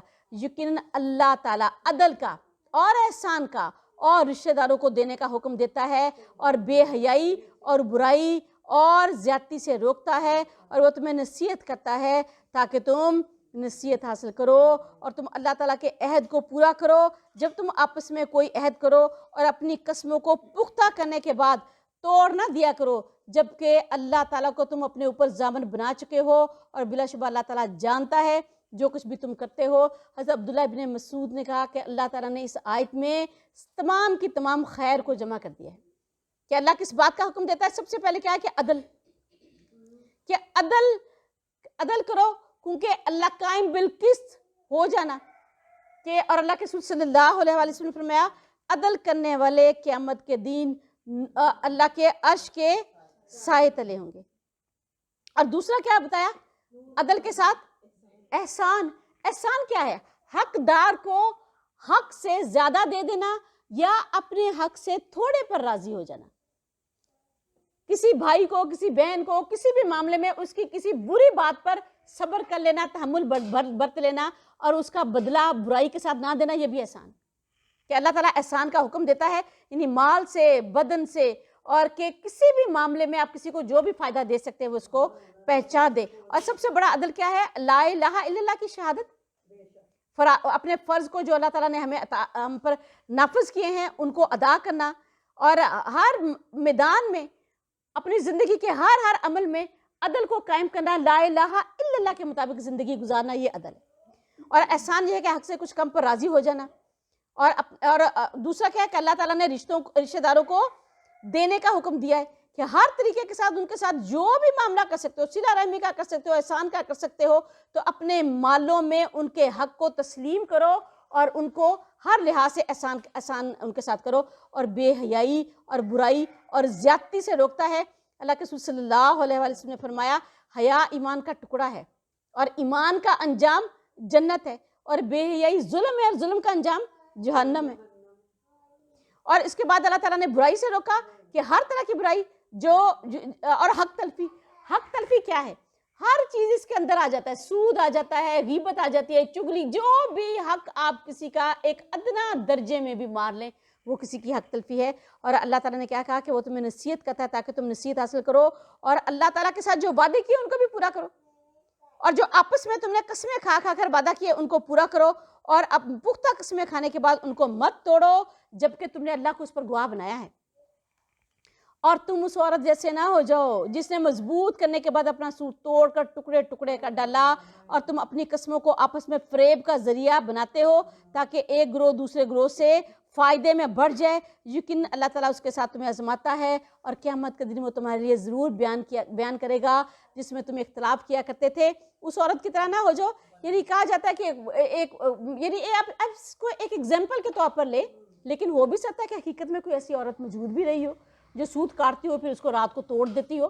تو کہا کہ اس عورت کی طرح نہ ہو جاؤ کہ اس نے پہلے سوت کاٹا، اس کو خوب مضبوط باندھا، اس کی خوب محنت مشقت اس پہ کی، پھر اس کو توڑ کر ٹکڑے ٹکڑے کر دیا۔ یہ اس شخص کی مثال ہے جس نے صدقہ کیا پھر اس کو جتلا دیا، جس نے کسی کے ساتھ کوئی بلائی کی پھر اس پر احسان کا پھر اس کو تانا دے دیا، جس نے پہلے معاف کیا پھر بعد میں اس کے ساتھ اس کو تانا دے کر اپنی نیکی کو ضائع کر لیا، یا کسی کی عیب کی پردہ داری کی تھی، پردہ پوشی کی تھی، پھر بعد میں اس کا عیب دوسروں کو بیان کر دیا، یا کوئی نیکی کی پھر بعد میں اس نیکی کی نمائش کر دی کہ یہ دیکھو میں نے یہ کیا، میں نے وہ کیا، میں نے اس کی مدد کی، میں نے اس کی مدد کی۔ یعنی نیکیاں کرنے کے بعد ان نیکیوں کو ضائع نہ کرو۔ اور اس کو عام ہم اپنی زبان میں بچپن سے وہ کہانی پڑھتے تھے، نیکی کر دریا میں ڈال، کہ جو نیکی تم نے اللہ کے لیے کی ہے، آخرت کے لیے کی ہے، اپنی آخرت کی جزا کے لیے کی ہے، اس کا احسان کسی پر نہ رکھو، نہ اس کو کسی کو جتلاؤ، نہ کسی کو اس کی اطلاع دو، نہ کسی، بلکہ اس کو بھول جاؤ کہ وہ آخرت کے لیے اس کو رکھ لو۔ تو اگر آخرت کے لیے نہیں رکھی، کسی کو جتلا دی، تو وہ تو نیکی تمہاری باقی نہیں رہی۔ تمہارا حال تو اس عورت کی تیسا ہو گیا جس نے اپنا سود کاٹا اور پھر بعد میں اس سود کو ٹکڑے ٹکڑے کر دیا، اور جھوٹی قسمیں نہ کھاؤ کہ تھوڑا سا دنیا کا فائدہ حاصل کر لو، کہ اللہ کے نام کی جھوٹی قسمیں کھائیں کیوں؟ کہ دنیا کا تھوڑا سا فائدہ حاصل کر لیا، اور مال میں تھوڑے مال کو زیادہ حاصل کر لیا، یا مال میں ایک دوسرے سے بڑھ گئے۔ اور اگر اللہ تعالیٰ چاہتا تو یقیناً تم سب کو ایک ہی امت بنا دیتا، لیکن وہ جسے چاہتا ہے گمراہی میں ڈال دیتا ہے، اور جسے چاہتا ہے وہ ہدایت دیتا ہے۔ اور تم سے ضرور اس کے بارے میں پوچھا جائے گا جو بھی تم کیا کرتے تھے، یعنی ہر حال میں اللہ تعالیٰ آخرت کے دن تمہیں کھڑا کرے گا، تمہارے ہر عمل کا تم سے حساب لے گا۔ اور تم اپنی قسموں کو آپس میں فریب کا ذریعہ نہ بناؤ کہ کوئی قدم اپنے جمنے کے بعد پھسل جائے اور تم برائی کا مزہ چکھو اس کے بدلے میں جو تم نے اللہ تعالیٰ کی راہ سے روکا، اور تمہارے لیے بہت بڑا عذاب ہے۔ اور یہ کہ جو فساد کو اپنی قسموں کا ذریعہ بناتے ہیں، یعنی ایسی جھوٹی قسمیں کھائیں پھر بعد میں مکر گئے یا اس کے ذریعے کوئی فساد برپا کیا، اور اللہ تعالیٰ کے عہد کو تھوڑی قیمت کے عوض مت بیچو۔ بلا شبہ جو اللہ تعالیٰ کے پاس ہے وہی تمہارے لیے زیادہ بہتر ہے، اگر تم جانتے ہو جو تمہارے پاس ہے وہ ختم ہو جائے گا، اور جو اللہ تعالیٰ کے پاس ہے وہ ہمیشہ باقی رہے گا۔ اور جن لوگوں نے صبر کیا انہیں ہم ضرور زیادہ اچھا بدلہ دیں گے اس کا جو وہ عمل کرتے تھے۔ اور وہ شخص نیک عمل کرے، خواہ وہ مرد ہو یا عورت، اور وہ مومن ہو، تو ضرور ہم اسے اس زندگی میں بدلہ دیں گے، ایسے پاکیزہ زندگی دیں گے، اور ہم ضرور بدلے میں اس کا اجر اور بھی زیادہ اچھا کر دیں گے جو کچھ بھی وہ عمل کیا کرتے تھے۔ رسول پاک صلی اللہ علیہ وآلہ وسلم نے فرمایا دنیا کے فائدے میں آخرت کا نقصان ہے، اور آخرت کے فائدے میں دنیا کا نقصان ہے۔ اور عقل مند وہ ہے جو ہمیشہ رہنے والی چیز کو ختم ہو جانے والی چیز پر ترجیح دے۔ کیوں نقصان ہے دنیا کے فائدے میں آخرت کا؟ کہ دنیا حاصل کریں گے تو جھوٹ بھی بولنا پڑے گا، جھوٹی قسمیں بھی کئی دفعہ کھانے پڑیں گی، کسی کو دھوکے فریب کے ساتھ کوئی مال بھی بیچنا پڑے گا، کسی کے ساتھ کوئی فراڈ بھی کرنا پڑے گا، اور آخرت کا فائدہ اگر لینا ہے تو کئی دفعہ سچ بول کر کسی نہ کسی نقصان کوئی کھاتے میں پڑ جائے گا۔ نہ کسی کے ساتھ جھوٹ بول سکتے ہیں، نہ دھوکہ دے سکتے ہیں، نہ کوئی چیز چوری چھپے اس کی برائی، اس کی کوئی خامی چھپا کر اس کو بیچ سکتے ہیں۔ بلکہ فرمایا کہ جب کوئی چیز بیچنی ہو اگر اس کے اندر کوئی خامی موجود ہے تو اس خامی کو بتا دو۔ تو اتنا نقصان تو دنیا کا ہو گیا۔ تو فرمایا آخرت کا جو دنیا کا نقصان کرتا ہے تو اس کا آخرت کا فائدہ، ہر حال میں آخرت کا فائدہ حاصل کرنا چاہتا ہے تو دنیا میں کہیں نہ کہیں تو نقصان اس کا ہو ہی جاتا ہے۔ اور فرمایا ہر شخص جو مومن ہے اس کو ہم اس دنیا میں بھی اچھی زندگی دیں گے اور آخرت میں بھی۔ دنیا میں کیا اچھی زندگی ہے؟ دنیا میں اللہ تعالیٰ ان کے اعمال کو قبول کرتا ہے، ایمان کی جڑ کو دل کے اندر مضبوط کرتا ہے، نیکی بلائی خیر کو تقویت دیتا ہے، اور بھی زیادہ نیکیاں کرنے کی توفیق ہوتا ہے۔ پھر اس کے دل میں یہ سکون ہوتا ہے کہ بے شک مشکل حالات ہیں لیکن اللہ میرے ساتھ ہے، آخرت تو میرے پاس محفوظ ہے۔ تو اور آخرت میں تو ہے ہی کہ تقویٰ والی زندگی دنیا میں گزار کر، عبادت اور اطاعت کی زندگی گزار کر جب آخرت میں جائے گا تو بے شمار اجر پائے گا۔ بس جب آپ قرآن پڑھیں تو شیطان مردود سے اللہ تعالیٰ کی پناہ مانگ لیا کریں۔ یہ کیسے پناہ مانگنی ہے؟ اعوذ باللہ من الشیطان الرجیم، محض زبان سے تعوذ کے الفاظ ادا نہیں کرنے، یعنی بلکہ دل کی گہرائیوں سے شیطان مردود سے پناہ ماننی ہے۔ ان لوگوں پر یقیناً اس کا کوئی شیطان کا کوئی غلبہ نہیں، جو ایمان لائے اور جو اپنے رب پر بھروسہ کرتے ہیں، اس کا زور تو صرف انہی پر چلتا ہے جو اس شیطان سے دوستی رکھتے ہیں اور جو اس کے ساتھ شریک کرنے والا ہے۔ یعنی تمام امور پر جو اللہ پر بھروسہ کرتا ہے، شیطان کا اس پر کوئی زور نہیں، اور جو اپنا سرپرست شیطان کو بنا لیتا ہے، اس کی اطاعت میں لگ جاتے ہیں، تو ظاہری بات ہے جب اس کو دوست بنا دیا تو پھر اسی جیسے عمال کرے گا۔ اور جب ہم ایک آیت کی جگہ دوسری آیت تبدیل کرتے ہیں، اور اللہ تعالیٰ ہی بہتر جانتا ہے جو بھی وہ نازل کرتا ہے، تو وہ کہتے ہیں تو خود ہی گھڑنے والا ہے، بلکہ ان میں سے اکثر لوگ تو علم ہی نہیں رکھتے ہیں۔ آپ کہہ دیں روح القدوس نے تمہارے رب کی جناب سے حق کے ساتھ یہ اتارا ہے، اور تاکہ وہ ایمان والوں کو ثابت قدم رکھیں اور فرما برداروں کے لیے ہدایت اور خوشخبری ہو۔ کیا اتارا ہے؟ قرآن پاک، یعنی جبرائیل مراد ہے جو ہر طرح کے گناہوں سے خود بھی پاک ہے، اور یہ قرآن پاک ایمان والوں کو ثابت قدم رکھتا ہے، اور جو فرما برداری کرتے ہیں، جو اس ہدایت کو اختیار کرتے ہیں، ان کے لیے یہ آخرت میں خوشخبری بنے گا۔ اور ہم جانتے ہیں یقیناً وہ کہتے ہیں کہ بے شک اسے تو ایک آدمی سکھاتا ہے، جس آدمی کو وہ غلط منسوب کرتے ہیں اس کی زبان عجمی ہے، اور یہ تو واضح عربی زبان ہے۔ اور جو لوگ اللہ تعالیٰ کی آیات پر ایمان نہیں رکھتے، اللہ تعالیٰ ان کو ہدایت نہیں دیتا، اور ان کے لیے عذاب علیم ہے، ایسا عذاب جس کے اندر حد سے زیادہ درد ہو۔ کس طرح کے درد ہوں گے واللہ عالم، لیکن یہاں دیکھیں، یہاں ہم معمولی سا درد برداشت نہیں کر سکتے۔ معمولی درد ہوتا ہے ہماری ساری زندگی تلپٹ ہو جاتی، معمولی درد ہمیں بالکل بیکار کر کے رکھ دیتا ہے، کوئی خوشی نہیں لگتی، کوئی کچھ بھی نہیں، اولاد اچھی نہیں لگتی۔ یہاں اللہ نے کہا کہ اس کو اللہ تعالیٰ عذاب العلیم کر دے گا، اور جھوٹ تو وہی کرتے ہیں جو اللہ تعالیٰ کی آیات پر ایمان نہیں رکھتے، اور وہی لوگ جھوٹے ہیں جس نے اپنے ایمان کے بعد اللہ تعالیٰ سے کفر کیا، ماں سوا اس کے جسے مجبور کیا گیا مگر اس کا دل ایمان پر مطمئن ہو، لیکن جس نے اپنے سینے کو کفر کے لیے کھول دیا تو اس پر اللہ تعالیٰ کا غضب ہے اور ان کے لیے بہت بڑا عذاب ہے۔ کئی دفعہ مسلمانوں کو اتنی تکلیفیں، اذیتوں سے اور صبر ازما مقامات سے گزارتے تھے کہ لا الہ الا اللہ کا انکار کرو، تو اللہ نے کہا کہ جس نے ایسے حالات میں کیا کہ وہ اتنا مجبور ہو گیا تھا، جان بچانے کے لیے کیا، لیکن اس کا دل لا الہ الا اللہ پر مطمئن تھا، تو اس کے لیے تو پھر بھی راحت ہے، سوائے اس کے جو کہ جس نے اس کلمے کو چھوڑ دیا اور کفر پر ہی اس نے اپنی جان دی۔ اس کی وجہ یہ ہے کہ بلا شبہ انہوں نے آخرت کے بدلے میں دنیا کی زندگی کو پسند کیا ہے، اور بلا شبہ اللہ ایسے لوگوں کو ہدایت نہیں دیتا۔ یہ وہ لوگ ہیں جن کے دلوں پر اور کانوں پر اور آنکھوں پر اللہ تعالیٰ نے مہر لگا دی ہے، اور یہی لوگ غافل ہیں، آخرت میں اپنے انجام سے غافل ہیں۔ ان کے کرتوتوں کی وجہ سے ان کی آنکھوں پر، ان کے دلوں پر اور ان کے کانوں پر مہر لگ چکی ہے۔ اللہ کے رسول صلی اللہ علیہ وآلہ وسلم نے دفعہ چوتھا کلمہ پڑھا، لا الہ الا اللہ وحدہ لا شریک لہ لہ الملک و لہ الحمد وہو علی کل شیء قدیر۔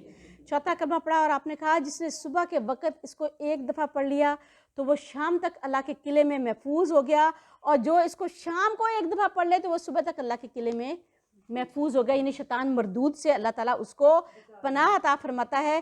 اور اس کے علاوہ بھی ہم دیکھتے ہیں کہ اللہ کے رسول صلی اللہ علیہ وسلم نے فرمایا کہ جس شخص نے صبح کے وقت اس کلمے کو 10 دفعہ پڑھا تو اس کے لیے کتنی زیادہ جو ثواب اللہ کے رسول نے بیان فرمائے، اور 10 دفعہ شام کو، اور کہا اس کا اور وہ ہر اجر میں وہ بڑھ گیا، سوائے اس کے کہ کسی شخص نے اس کو اس سے بھی زیادہ پڑھا، یعنی جس نے اس کی ایک تسبیح مکمل کر لی، 100 دفعہ پڑھ لیا، تو اس نے گویا کوئی شخص بھی صبح کے وقت اس کے اجر سے نہیں بڑھ سکا، سوائے اس شخص کے جس نے اس کو 100 دفعہ سے بھی زیادہ دفعہ پڑھ لیا۔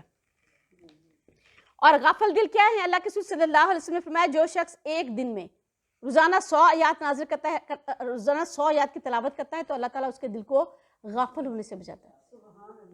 تو کم از کم قرآن کا حق کیا ہے کہ ایک دن میں 100 آیات تلاوت کی جائیں۔ نماز میں آپ پڑھیں، نماز میں نہیں پڑھ سکتے ویسے قرآن پاک کو کھول کر پڑھیں، یہ صبح و شام میں آیات تلاوت کی جائے۔ پھر جنہوں نے فتنوں میں ڈالے جانے کی، لازمی بات ہے کہ آخرت میں یہی لوگ خسارہ اٹھانے والے ہیں۔ پھر جنہوں نے فتنے میں ڈالے جانے کے بعد ہجرت کی، پھر انہوں نے جہاد کیا، صبر بھی کیا، بلا شبہ آپ کا رب اس کے بعد یقیناً بے حد بخشنے والا ہے، نہایت رحم کرنے والا ہے۔ جس دن ہر شخص اپنے بارے میں جھگڑا کرتا ہوا آئے گا اور ہر شخص کو جو کچھ اس نے کیا پورا پورا بدلہ دیا جائے گا اور ان پر کچھ بھی ظلم نہیں کیا جائے گا۔ اور اللہ تعالیٰ نے ایک بستی کی مثال بیان کی جو بالکل پرامن اور مطمئن تھی، اس کا رزق وافر مقدار میں اس کے پاس ہر جگہ سے آ رہا تھا، پھر اس نے اللہ تعالیٰ کی نعمتوں کی ناشکری کی تو اللہ تعالیٰ نے بھی انہیں بھوک اور خوف کا لباس پہنا دیا، اس کے بدلے میں جو بھی وہ کیا کرتے تھے۔ اب اللہ تعالیٰ سے اب وہ اپنے بارے میں کیا کس سے جھگڑا کرے گا؟ اللہ تعالیٰ سے کوئی جھگڑا کر سکتا ہے؟ ان پیروں مرشد سے جھگڑا کرے گا؟ خود اپنے آپ پر جھگڑا کرے گا، جیسے کہ اللہ تعالیٰ نے سورہ زمر میں فرمایا، اور فرشتے ان کو کہیں گے کہ آج تمہیں جتنا غصہ اپنے آپ پر ہے نا، اس سے کہیں زیادہ اللہ تعالیٰ کو تم پر اس وقت غصہ آتا تھا جب تمہیں اللہ کی آیات سنائی جاتی تھی اور تم اس سے منہ پھیر لیتے تھے۔ تو وہ جھگڑا کس سے کریں گے؟ اپنے آپ سے جھگڑا کریں گے، اپنے پیر و مرشد سے کریں گے، اپنے باپ دادا سے کریں گے کہ تم اگر گمراہ نہ ہوتے تو ہم بھی گمراہ نہ ہوتے۔ ان لوگوں سے کریں گے جنہوں نے گمراہی کے راستے پہ ڈال دیا، ان دوستوں سے کریں گے جن کی صحبت میں بیٹھ کر وہ جہنم تک پہنچ کر جنت سے محروم ہو گئے۔ ورنہ اللہ تعالیٰ سے تو اس وقت کوئی جھگڑا نہیں کر سکتا، بلکہ کیا کہا کہ ان کو تو ذرہ ذرہ بدلہ دے دیا جائے گا جو کچھ بھی انہوں نے کمایا تھا، اور ان پر رتی پر بھی ظلم نہیں کیا جائے گا، بلکہ نیکی کا بدلہ ایک نیکی ہوگی اس کا اجر اس کو بدلہ 10 گنا دیا جائے گا، اور برے عمل کا بدلہ صرف ایک ہی دیا جائے گا۔ اور اللہ نے آگے کس بستی کی مثال بیان کی کہ وہ جس کو اللہ تعالیٰ نے ہر طریقے کے ساتھ امن دیا تھا، امن تھی، مطمئن تھی، ہر طرف سے اس کو رزق میں فراوانی دی، لیکن اس نے کیا کیا؟ اللہ کی نعمتوں کی ناشکری کی۔ پھر اللہ تعالیٰ نے اس کا بدلہ کیا دیا؟ اس کو خوف کا لباس پہنا دیا اور انہیں بھوک کا لباس پہنایا۔ آپ دیکھیں جب ہم سورہ 30 پارے میں پہنچیں گے، سورہ لیلاف قریش، اس میں اللہ تعالیٰ نے اپنی 2 باتوں کو شکر کے طور پر پیش کیا ہے اور انعام کے طور پر، اور کہا کہ دیکھو اے اہل قریش، میں نے تمہیں 2 ایسی چیزیں دی جو میں نے جہان میں کسی کو نہیں دی۔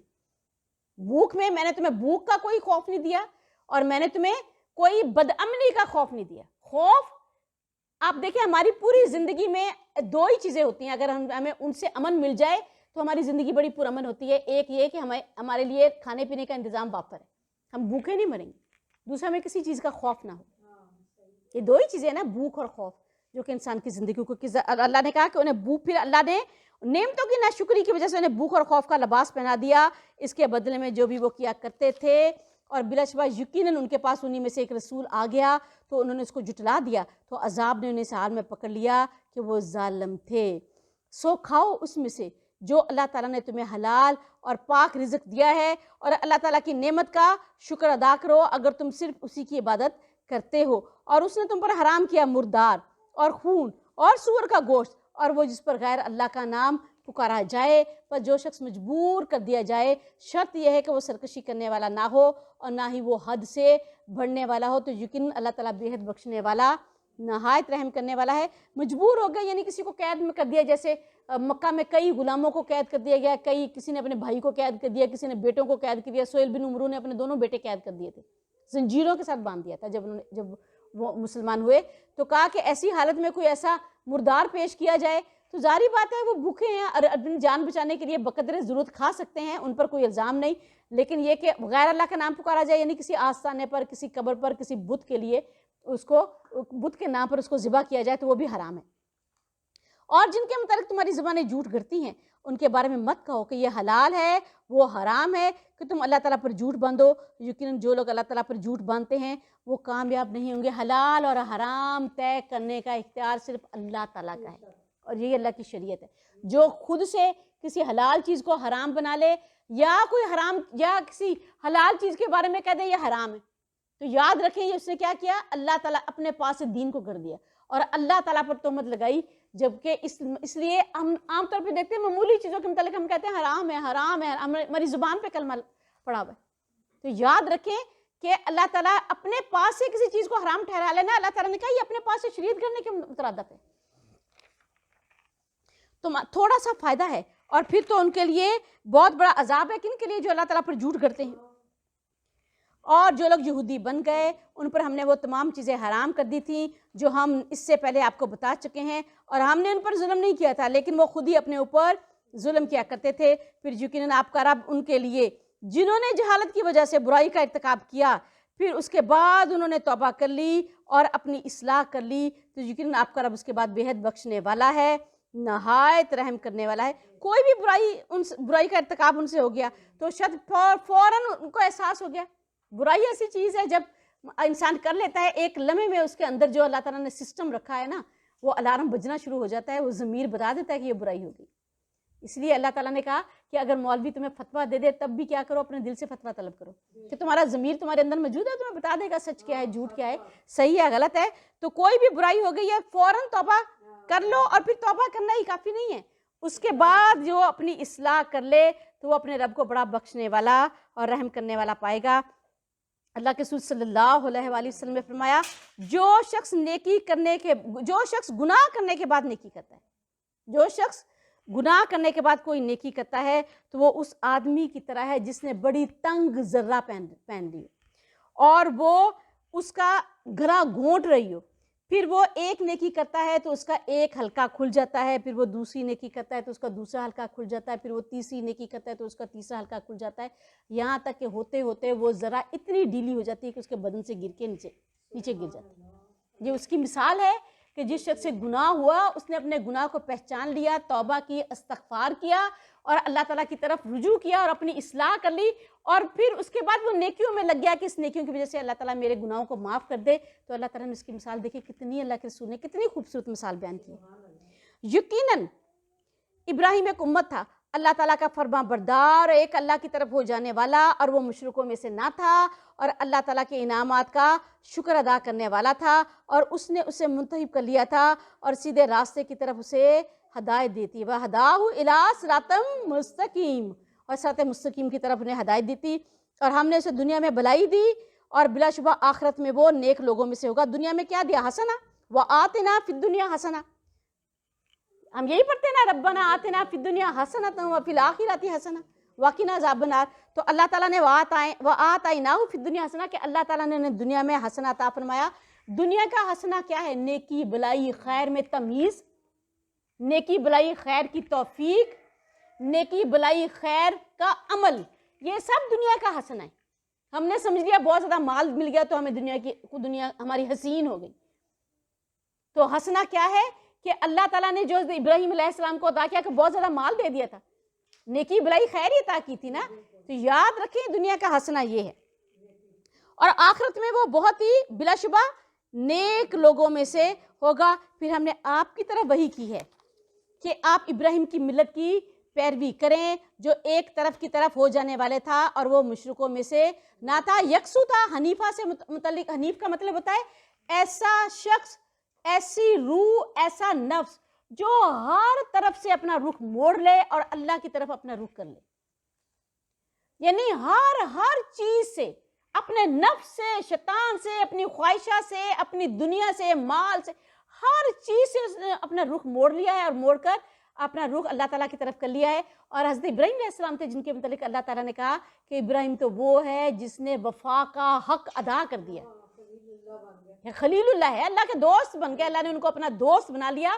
کوئی سوچ سکتا ہے کہ ایک بندہ اس مقام تک پہنچ سکتا ہے کہ اللہ اس کے بارے میں کہے کہ یہ میرے بندے نے وفا کا حق ادا کر دیا ہے؟ حالانکہ قرآن پاک میں 3 سے زیادہ دفعہ اللہ نے یہ آیت اتاری ہے کہ اللہ کے بندوں نے تو اللہ کا حق پہچانا ہی نہیں جیسا کہ اس کا حق پہچانے کا حق تھا۔ اور یقیناً سب مقرر کیا گیا ان لوگوں پر جنہوں نے اس میں اختلاف کیا، اور یقیناً آپ کا رب قیامت کے دن ان سب باتوں میں ان کے درمیان فیصلے فرمائے گا جن میں وہ اختلاف کیا کرتے تھے۔ اپنے رب کے راستے کی طرف حکمت اور عمدہ نصیحت کے ساتھ دعوت دیں اور ان سے اس طریقے سے بحث کریں جو زیادہ اچھا ہے۔ یقیناً آپ کا رب ان کو زیادہ جانتا ہے جو اس کے راستے سے بھٹک گئے ہیں، اور وہ ہدایت یافتہ لوگوں کو بھی خوب جانتا ہے۔ اللہ کے راستے کی طرف کسی کو بھی دعوت دینی ہو تو کیسے دینی ہے؟ اعلیٰ اخلاق کے ساتھ، عمدہ طریقے کے ساتھ، حکمت کے ساتھ، وقت کو دیکھیں، گھڑی کو دیکھیں، اس کا مزاج دیکھیں، اس کی قبولیت دیکھیں، اس کے معاملات کو دیکھیں، پھر اس کو نصیحت کریں۔ اور نصیحت کیسے کی جائے گی؟ قرآن کے ذریعے نصیحت کی جائے گی، قرآن کے دلائل لے کر آئیں، قرآن کی بات لے کر آئیں، قرآن اس کے آگے رکھا جائے۔ ایسا نہیں کیا جائے کہ اس کو برا بھلا کہنا شروع کر دیں، اس کو تانا دینے لگے، تمہیں تو عقل ہی نہیں ہے، تمہیں تو سمجھ ہی نہیں ہے، تم تو جاہل ہو، تم تو فلاں ہو۔ فرمایا احسن طریقے کے ساتھ اگر مجادلہ کرنے کی نوبت آ جائے، مجادلہ کہتے ہیں کہ دلائل دینا، اور بحث کی کوئی ایسی صورت پیدا ہو جائے تو دلیل کے ساتھ اس کے ساتھ بات کریں، اعلیٰ اخلاق کے ساتھ، دلیل کے ساتھ، اور وہ دلیل قرآن سے لے کر آئیں، رسول پاک صلی اللہ علیہ وسلم کے طریقے سے لے کر آئیں۔ تو یاد رکھیں جو اس طریقے سے دعوت ہے جو سب سے اچھا ہے، کوئی ایسا طریقہ نہ ہو جس سے اس کا دل میں اس کی توہین ہو یا اس کے معبودوں کی توہین ہو یا اس کے کسی مرشد کی توہین ہو یا اس کے کسی عمل کی توہین ہو، آپ کا مقصد صرف پیغام پہنچانا ہے، اس کی اصلاح کرنا ہے، کسی کی توہین کرنا کوئی مقصد نہ ہو۔ اور اگر تم بدلہ لو تو جتنی تمہارے ساتھ زیادتی کی گئی ہے اسی قدر بدلہ لو، اور اگر آپ صبر کریں تو یقیناً وہ صبر کرنے والوں کے لیے بہتر ہے۔ اور آپ صبر کریں، اور آپ کا صبر نہیں ہے مگر اللہ تعالیٰ کی توفیق سے ہے، اور آپ ان پر غم نہ کریں اور نہ آپ تنگی میں آئیں اس سے جو وہ خفیہ تدبیریں کرتے ہیں۔ سب سے پہلے یہ کہ اللہ تعالیٰ نے کہا صبر کی بدلہ لو اتنا ہی جتنی زیادتی کی گئی ہے، اور اگر اس سے زیادہ لیں گے تو پھر کیا ہے، ہم ظالموں میں شمار ہو جائیں گے۔ اور دوسرا یہ کہ ہر معاملے میں صبر کریں، جو بھی آپ کو تنگیاں دی جا رہی ہیں، جن کی وجہ سے آپ غم محسوس کرتے ہیں، کہ کبھی آپ کو شاعر کہتے ہیں، کبھی مجنوں کہتے ہیں، کبھی آپ کو دیوانہ کہتے ہیں، کبھی آپ کو کوئی جادوگر کہتے ہیں، کبھی کچھ کہتے ہیں، کبھی کچھ، پھر کبھی کہتے ہیں وہ معجزہ لے آؤ، کبھی وہ معجزہ لے آؤ، کبھی کہتے ہیں کہ کوئی درمیان کا سودا کر لو۔ فرمایا ان سب باتوں سے جو آپ کو غم میں مبتلا کرتی ہیں اس پہ بھی صبر کریں، جن باتوں سے آپ تنگ ہوتے ہیں اس پہ بھی صبر کریں۔ اور یہ کہ صبر کون دیتا ہے؟ اللہ تعالیٰ دیتا ہے، لیکن تدبیر انسان نے اختیار کرنی ہے۔ کوشش انسان ایک کوشش کرتا ہے تو اللہ تعالیٰ اس کی کوشش کو بڑھاتا ہے۔ اللہ کے رسول صلی اللہ علیہ وسلم نے فرمایا کہ حدیث قدسی ہے کہ میرا بندہ میری طرف ایک قدم چل کر آتا ہے تو میں اس کی طرف 10 قدم چل کر آتا ہوں۔ تو جو ایک نیکی بلائی خیر کے لیے کوشش کرتا ہے تو اللہ تعالیٰ اگلی نیکی بلائی خیر کا دروازہ اس کے لیے کھول دیتا ہے۔ جو کسی مقام پر صبر کرتا ہے تو اللہ تعالیٰ آہستہ آہستہ اس کو صبر کرنا سکھا دیتا ہے۔ جس نے صبر کرنا ہی نہیں ہے، اب ویلا ہی مچائے رکھنا ہے، تو کہاں سے اس کو توفیق؟ اس نے پہلے ہی طے کر لیا میں نے صبر ہی نہیں کرنا، میں نے منہ ہی پیٹنا ہے۔ اور اس سے بھی جو وہ خفیہ تدبیریں کرتے ہیں کہ ان کے لیے اللہ ہی آپ کے لیے کافی ہے، یقیناً اللہ تعالیٰ ان کے ساتھ ہے جو اس سے ڈر گئے اور جو نیکی کرنے والے ہیں۔ یعنی اللہ کا ساتھ کن لوگوں کے ساتھ ہے؟ جو تقوی والے ہیں، اللہ سے ڈرنے والے ہیں، اللہ کے ڈر سے، تقوی سے نیک عمل کرنے والے ہیں، برائیوں سے رکنے والے ہیں، اور جو محسنین ہیں یعنی احسان کرنے والے، بڑھ کر آگے نیکیاں کرنے والے۔ احسان جیسے کہ جبرائیل امین کو اللہ کے رسول صلی اللہ علیہ وسلم نے جواب دیا کہ احسان کیا ہے؟ فرمایا تم اللہ کی عبادت ایسے کرو جیسے تم اللہ کو دیکھ رہے ہو، اگر ایسا نہیں تو کم سے کم اتنا تمہارے ذہن میں ہو کہ اللہ تمہیں دیکھ رہا ہے۔ وآخر دعوانا ان الحمدللہ رب العالمین، سبحانک اللہم و بحمدک، نشہد ان لا الہ الا انت، نستغفرک و نتوب الیک۔ اللہ تعالیٰ سے دعا ہے کہ اللہ تعالیٰ اسے ہم سے قبول فرمائے، جو اس کو بیان کرنے میں، اس کو سمجھنے میں، اس کو کہنے میں، سیکھنے میں، سکھانے میں کوئی غلطی ہو گئی بنائے، اس قرآن کو ہمارا رہنما، ہمارا ساتھی، ہمارا پیشوا، ہمارا امام بنائے۔ اللہ تعالیٰ اس قرآن کو ہماری محبت، ہمیں اس کی محبت عطا فرمائے۔ اللہم آنس بخشتی فی قبری، اللہم ارحمنی بالقرآن واجعلہ لی اماما و نورا و ہدی و رحمہ، اللہم ذکرنی منہ ما نسیت وعلمنی منہ ما جہلت وارزقنی تلاوتہ آناء اللیل و آناء النہار واجعلہ لی حجۃ یا رب العالمین، یا رب العالمین، یا رب العالمین، آمین ثم آمین۔ اے اللہ ہمیں قبر کی وحشت سے مانوس فرما دے۔ اے اللہ اس قرآن کو ہمارا ساتھی اور ہمارا غم خوار بنا، اللہ ہمارا پیشوا، ہمارا امام بنا۔ یا میرے پروردگار اسے ہماری دن رات ہمیں اس کی تلاوت کرنے والا بنا، اس کو سیکھنے اور سکھانے والا بنا۔ اللہ جو ہم اس سے بھول جائیں وہ ہمیں یاد کروا دے، اور اللہ جو صحیح سیکھ نہ سکے اسے صحیح سکھا دے۔ اللہ اس کو ہمارے لیے دنیا میں رحمت بنا، آخرت میں رحمت بنا، اور قیامت میں اللہ اس کی شفاعت ہمیں نصیب فرما، اور اللہ اس سے اے رب العالمین ہمارے حق میں اس کی شفاعت کو قبول فرما، آمین ثم آمین۔ السلام علیکم ورحمۃ اللہ وبرکاتہ۔